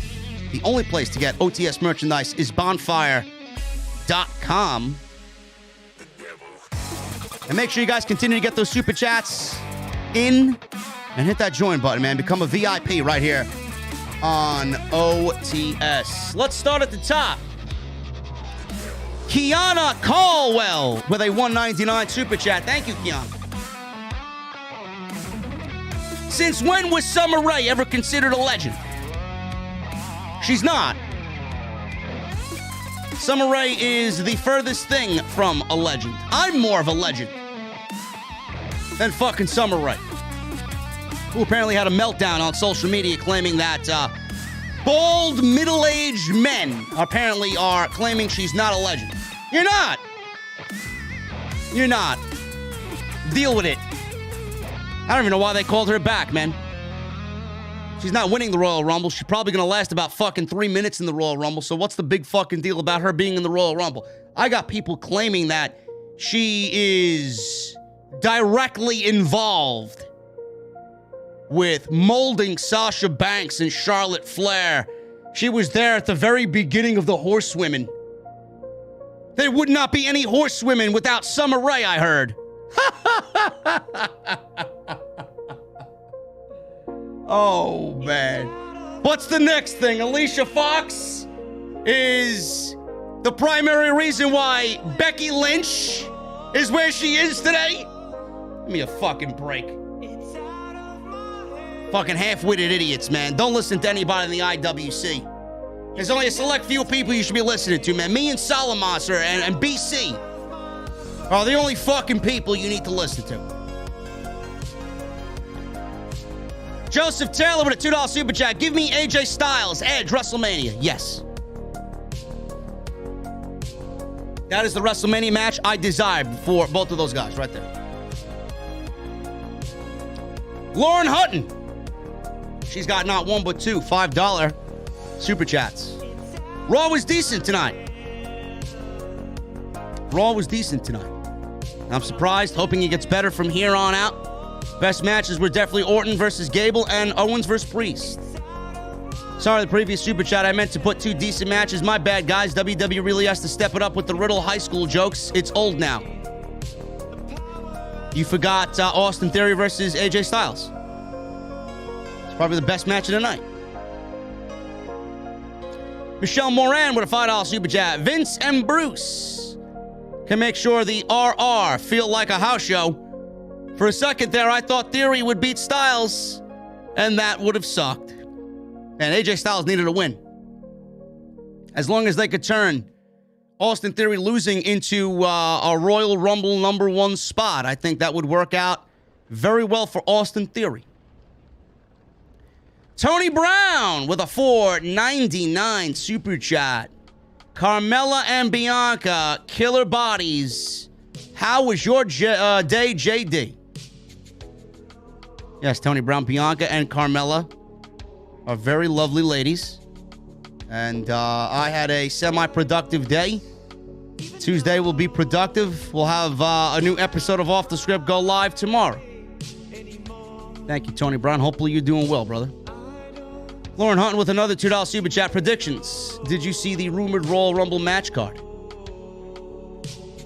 The rumored Royal Rumble match card. What is rumored about the Royal Rumble match card? The Royal Rumble match card is already confirmed. If you guys are talking about the Royal Rumble line sheet of eliminations and entrance in the Royal Rumble, it was already debunked as fake.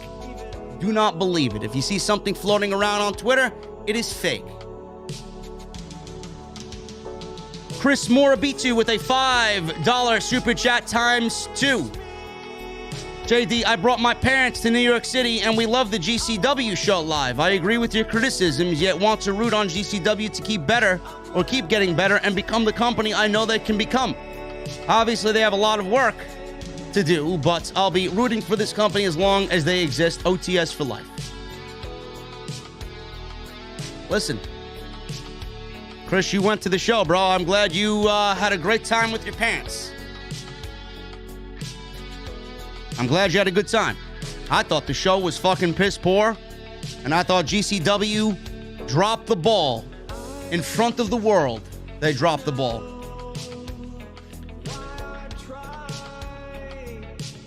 Raging Girl Gamer with a $9.99 super chat. Just gonna leave this here. Bruce knows what's best for WWE, and he's a part of Vince and his Kiss My Ass Club. I mean, nothing is better than that. I'm heading to bed. I gotta go to work. Listen, I need you to get her fucking picture and ID. Scan the ID because she's been drunk here many times. I need a fucking full-on portrait. Do not allow in. Raging Girl Gamer, man. Bruce knows what's best for WWE. Put that in quotes. People want to know why she's banned? That right there under her picture. Get her out of here. Get her out of here. No lip. Jesse, shut the... You'll be on the fucking wall with her, bro. Shut the fuck up, man. This fucking guy. Why don't you fucking start closing up the venue, man? I gotta get out of here. This fucking geek. Jesus Christ. How many drinks was she served tonight, man? She was in and out like fucking Batman.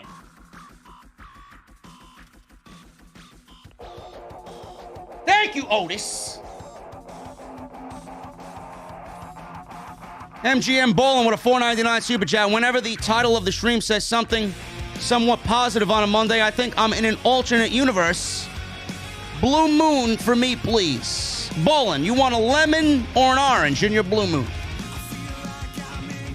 All you guys need to know is if I say it, I mean it.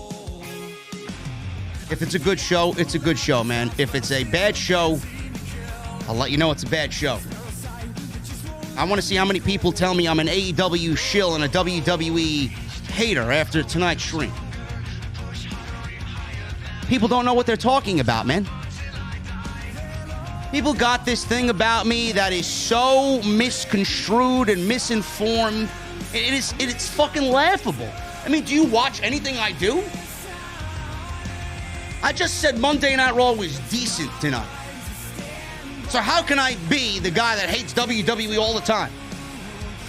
If it's good, I'll let you know. If it's bad, I'll let you know. WWE, for the most part, is a fucking terrible program. Jedi Joker, thank you for the 9 months. Commitment to the venue, bro. Raw and good show in the same sentence. JD, are you feeling okay? Bro, I'm fine, man. I am feeling very good. LOL, just kidding, man. I don't watch Raw, but here's to 9 more months. Hashtag road to gold, Mike.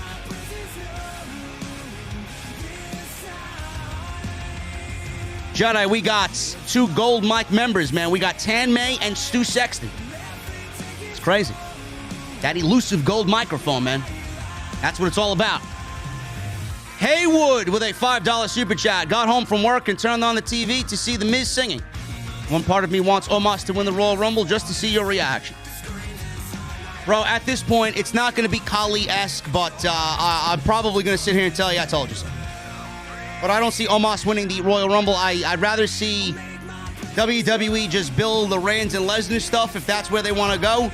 Omos, if he doesn't win the Rumble, he'll probably win the Elimination Chamber.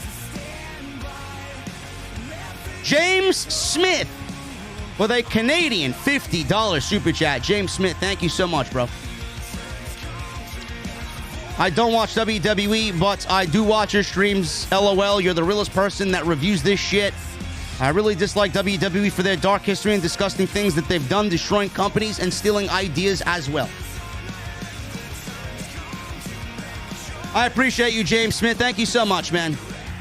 It really makes me happy. It makes me proud. It makes my heart happy to know that you guys understand that I'm honest and true to you. The realest person that reviews this shit, man. I appreciate that. Thank you.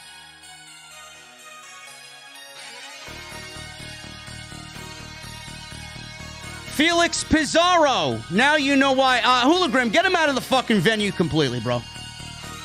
300 seconds is not enough for that fucking pussy, man. Get him out of here. Says the guy wearing an AEW hoodie. You know why I'm wearing the hoodie, Felix? Because your fucking mother says I look great in the hoodie. That's why.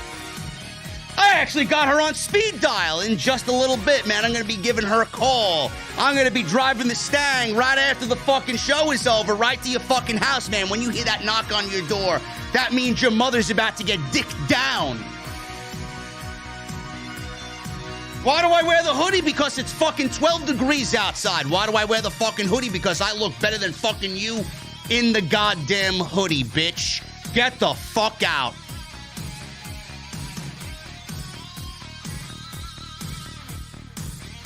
James Smith, thank you so much, bro, for the Canada. $50 super chat. Who names their fucking kid Felix, man? You can tell that fucking pussy was bullied all through fucking school. Felix.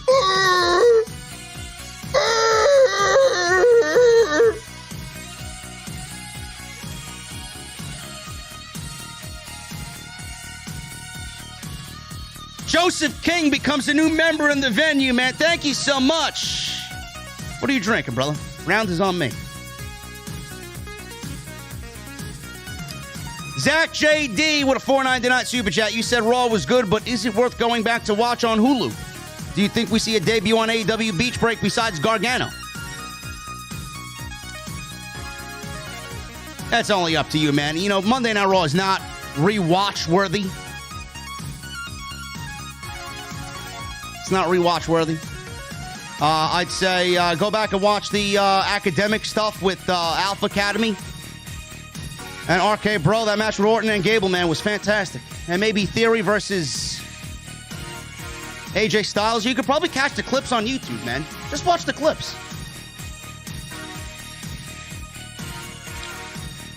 Demeter Bullion, George Jetson versus Tommy Dreamer. How many fucking accounts does Demeter Bullion have, bro? Australia Mate, $2.99 super chat. Doggy Mother J, can Jesse and Festus be in the Hall of Fame? No. No. And I'm taking George Jetson over Tommy Dreamer.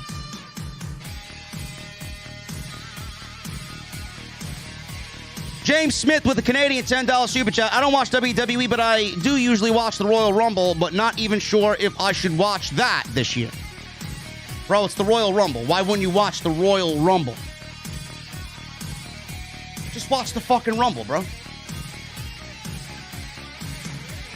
Also, with a $5 super chat, Strong is an AEW type of guy. Look forward to seeing him in the future. Rich Gamble with the $4.99 Super Chat. What up, JD and the OTS fam? Are you ready for the Rumble, and what are you drinking tonight?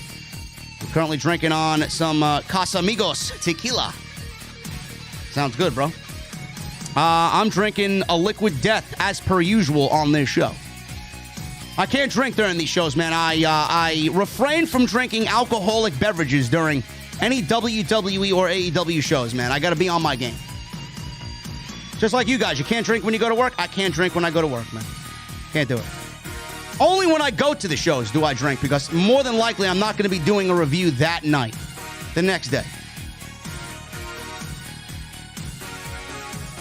Tyrone Johnson with a $9.99 Super Chat. I remember back when Rhea came to the main roster and you called her a poser.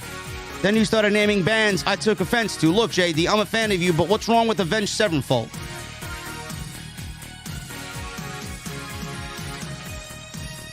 Avenged Sevenfold is a female emo band, Tyrone.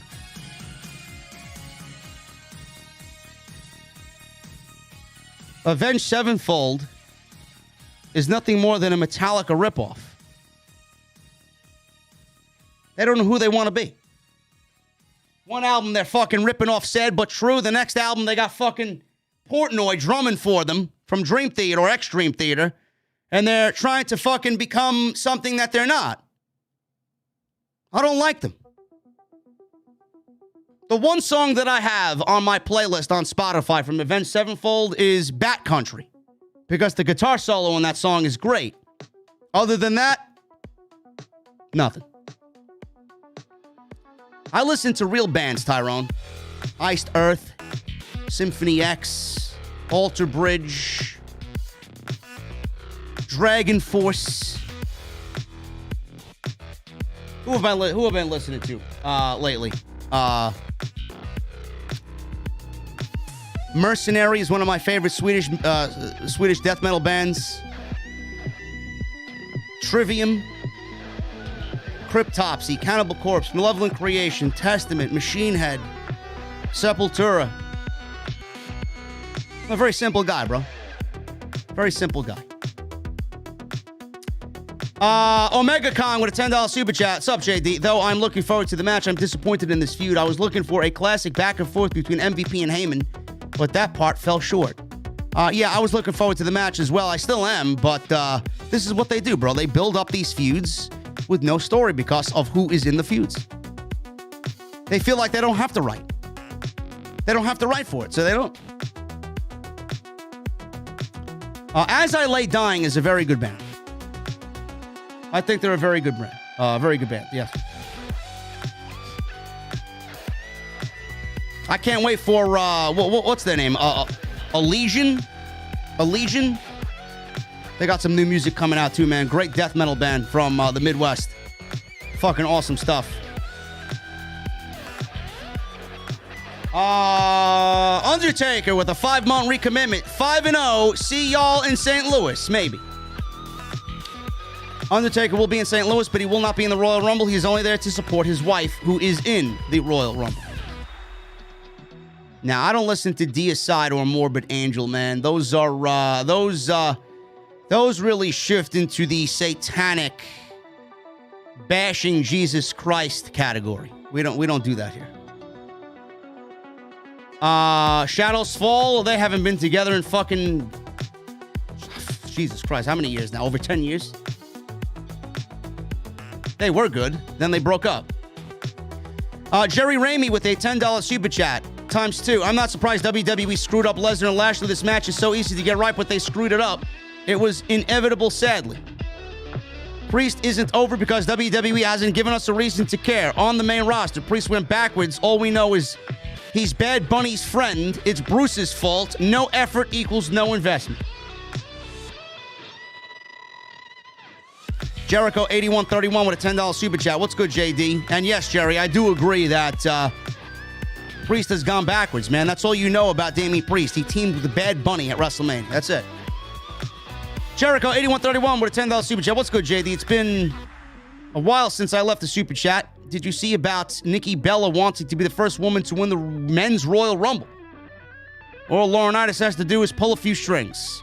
Women don't belong in the men's Royal Rumble. That's why they created a women's Royal Rumble for you to compete in. Stay out of the fucking men's match. Captain Solo with a $10 super chat. Vince McMahon looking like a walker from The Walking Dead. Guy, get this guy off my TV. He's gone way past his expiration date. I'd rather watch annoying Stephanie. Yeah, Vince is looking terrible, bro. Gary Sphere with a membership, bro. I'm surprised that you're becoming a new member, bro. I thought you were already a member.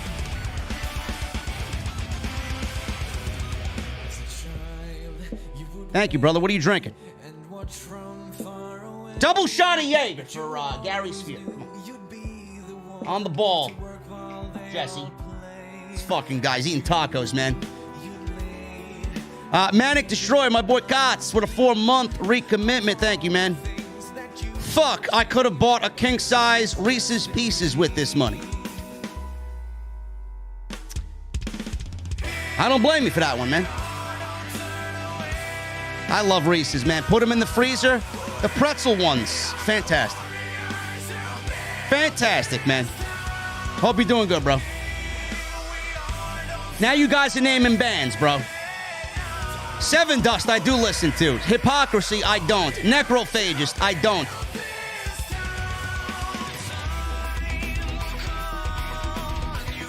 Imagine Dragons, I do not listen to. Destruction, I do not listen to. James Smith with a $20 Canadian super chat. Your predictions have been right all year. Those Reddit comments were clearly people that were pissed off and don't watch your show. Keep up the awesome work, good brother. Thank you so much, man.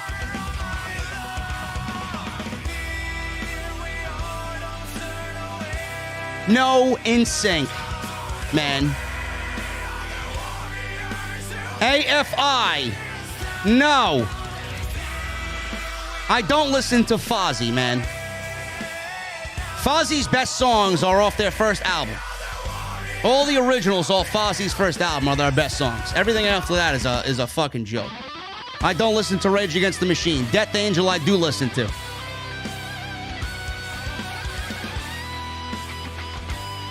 Soilwork, yes. Dream Theater, yes. Opeth, no. Opeth is too boring to me. Shakoy with a $5 super chat. Clowns are attacking Amanda Huber's tweet on support of Free Ali, but not only her, but other wrestlers like Mia Yim and Fuego del Sol. I don't give a fuck who's attacking who, man. Everybody attacking Amanda and Mia and Fuego are a bunch of fucking unintelligent buffoons. Fear Factory, absolutely I listen to Fear Factory. Their new album was fucking great.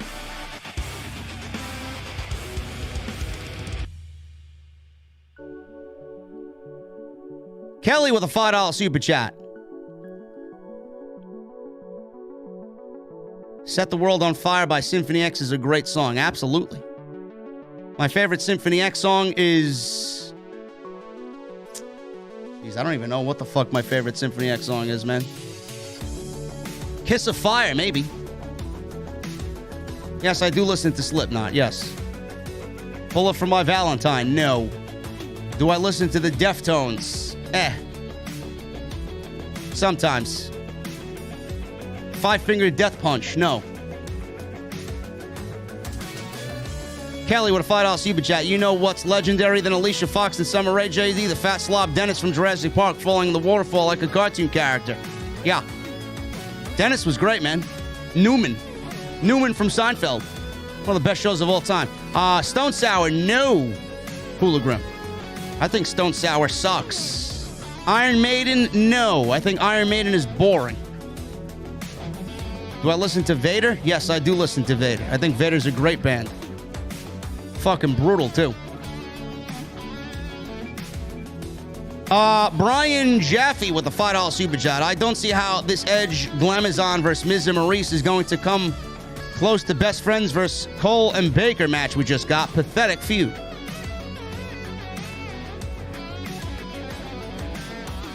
Yes, I don't listen to the Deftones. I just drink their beer. Yes. Mudvayne,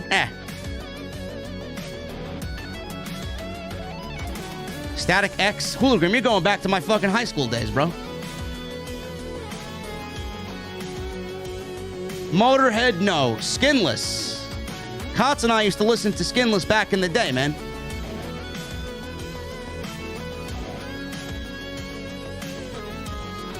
Do I listen to Tremonti? Absolutely. Tremonti's one of my favorite guitar players. His solo stuff is fantastic. Powerman 5000, Hologram, you're still in high school, bro.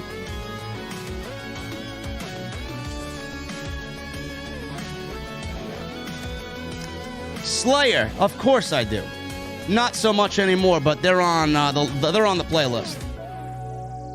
In the noisy confusion of life, keep peace. Disturbed? Nah, not so much. Old stuff. With all its sham, drudgery, and broken dreams, it is still a beautiful world. Yes, Brian Jaffe. The Cole Baker match with the Best Friends is gonna blow the Edge and Miz feud out of the water. Yeah. How good would a Hook Dante feud be down the road? Pretty good. Anything Hook, man. Dying Fetus, absolutely. Dying Fetus is fucking great, man. John Gallagher from Dying Fetus is one hell of a guitar player, man. Into Eternity, absolutely. I can't wait for that new stuff. Stu Block is back in Into Eternity.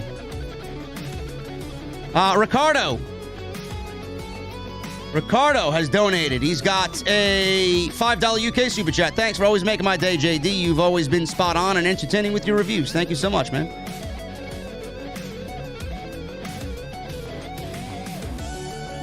Brandon James Shea with a $2 super chat. JD, you do a good job. I know. Thank you, Brandon.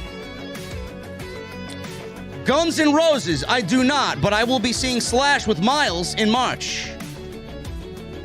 Kelly, I do not listen to Stained. Well, you guys are naming some terrible fucking band. Marilyn Manson, Trapped. Iced Earth is not done. John Schaefer will be back, man. There's no way that man gives it up. Sam Mech 7 with a 3-month membership. Thank you, bro. I'm with Rage. Bruce Pritchard knows what's best for business. Here's to the new WWE champion, Homage. Or who I like to call the Yeti 2.0.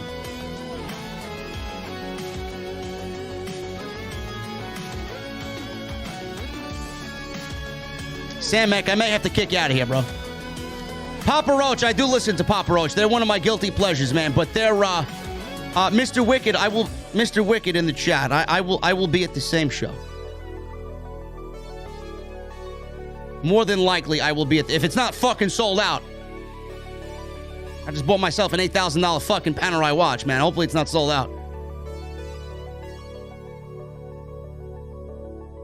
Papa Roach is my guilty pleasure, man. Their new music sucks, though. Whatever they just released is fucking terrible. Carmine! My buddy Carmine, bro. Just showing some love, buddy. I've been busy at work lately. Keep killing it as always, man. Hopefully you and the wife are good, buddy. I will definitely be seeing you soon, for sure.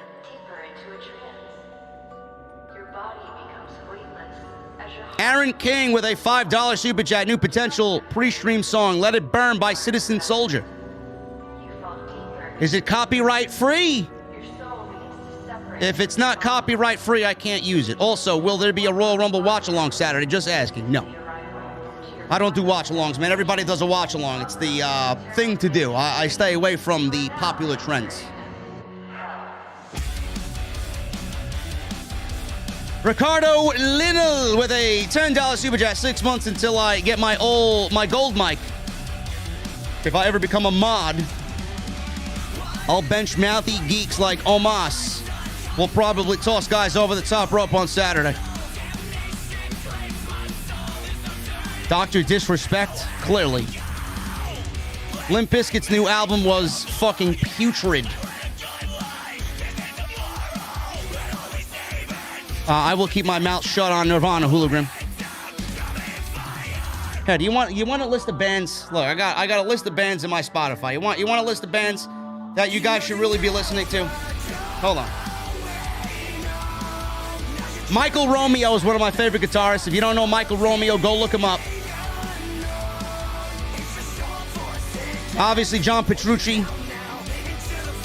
I love the band Hawken. You guys need to listen to fucking Hawken, man. If you guys like Dream Theater, Hawken. They're touring with Symphony X in May, man. I can't wait. They're so fucking good.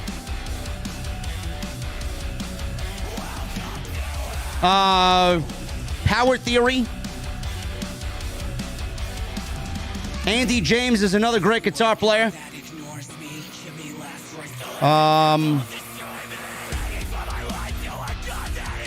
3 Inches of Blood. I used to love them, man.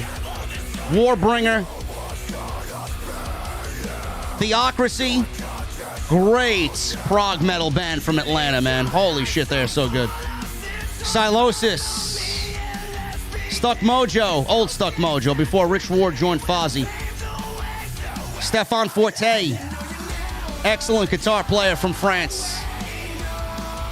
Old Soulfly. Soilwork. Old 6 Feet Under. Shinedown.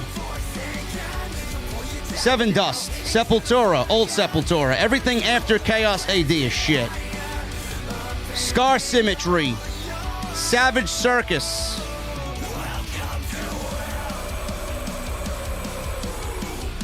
Pyramaze. Excellent fucking. I wish I could use some of their songs on the goddamn stream, man. They are fucking great. Pantera. Overkill. Nile. Mutiny Within. Obviously Metallica and Megadeth. Malevolent Creation. Slipknot. Creator. One of the best thrash metal bands ever. Creator. Judas Priest. Obviously you got your classics. Journey, Kansas, Rush, Jethro Tull. Into Eternity. In Flames, Old In Flames. Havoc, The Haunted. Old Hate Eternal. Godsmack, Firewind, Fear Factory, Exodus, Evile. Dying Fetus, Dream Theater, Dragon Force. Dio. Can't leave out Ronnie James Dio, bro. Devil Driver, Old Devil Driver, though. Death Angel. Cryptopsy, The Crown, Collective Soul. Can't leave out Collective Soul, man. My dad got me on Collective Soul when we were fucking very, very young. Chimera, Old Chimera. They're not together anymore. Borealis, Brainstorm. Excellent European band. Blind Guardian. Black Dahlia Murder. At the Gates. Allegion, Alice in Chains, Adagio, Iced Earth Symphony X, Tremonti, Alter Bridge, Papa Roach, Machine Head, Miles Kennedy, Testament, Cannibal Corpse, Trivium, Dragon Force. Those are some of the bands, guys. Dimmu Borgir's great too. Old Dimmu Borgir. Let me run through these super chats, man. I'm getting fucking tired here. Jerry with a $4.99 super chat. No Bel-Air vs. Becky. Suck it, geeks. Demeter Bullion, the king of iced coffee and Nia Jax. Listen to Australian bands, Hockey Dad and Sticky Fingers. No thank you. Zach JD with a $1.99 super chat. What are your thoughts on the subgenre gent? No thank you. Not my style. $4.99 T-Money. Tell Jesse to put the tacos down. I tried, bro. I can't. The guy's a fucking taco addict. Bradley Robinette with a $1.99 super chat. JD, do you like punk rock? No. Hoolagrim with a $5 super chat. What are your thoughts on Activision resurrecting Guitar Hero? Bro, listen, I sucked at Guitar Hero. Do you want to know who was great at Guitar Hero? Kotz. Manic Destroyer was a fucking pro at Guitar Hero, man. I watched him personally do shit that I couldn't even learn myself. I was in the real band and he was a Guitar Hero fucking pro. It's amazing. I always told him, I wonder if he actually picked up a real guitar, what he would do with a fucking real guitar if he played Guitar Hero so well. Anyway, guys, I'm getting out of here. You're all over the fucking place with these super chats, man. Jesus Christ, you guys are crazy. Adrenaline Mob. Of course I like Adrenaline Mob, man. I love my boy Russell Allen. Sir Russell Allen. Can't forget Adrenaline Mob, man. I'm looking forward to New Symphony X, to be quite honest with you. We're about to get out of here, guys. I appreciate you all very much. You love that shit. I know, man. I saw, man. I'm pretty sure if they came out with a resurrected Guitar Hero, you'd probably be all over that, man. You might be a little rusty at first, but you'll get the hang of it again. Unless you got arthritis in your old age. I don't know.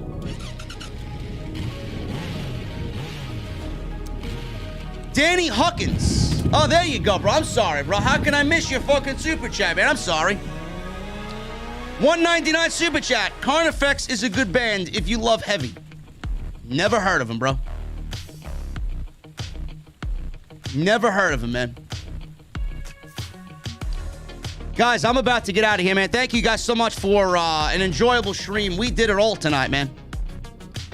Broke Monday Night Raw down, which was a decent show. We talked about all the happenings going into the Royal Rumble. We talked about Ronda Rousey. We talked about Roderick Strong and the news and rumors on them. We talked music.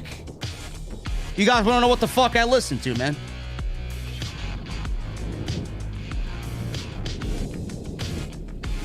I'm happy to talk music with you guys. But I got to get out of here, man.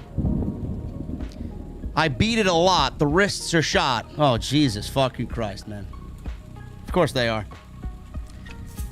Listen, guys. I'll be back tomorrow with Off the Script at some point in the afternoon. Then we got NXT tomorrow night. Wednesday, Dynamite. Thursday, Off the Script. Friday, SmackDown. Saturday, Rumble. It's going to be a busy week, man. It's going to be a very busy week. Follow me on social media for all the happenings. At JDfromNY206. That's Twitter and Instagram. Hit the subscribe button down below. Turn on the bell for notifications. Hit that thumbs up, guys. We're 19 away from 1,000 likes. Minimum.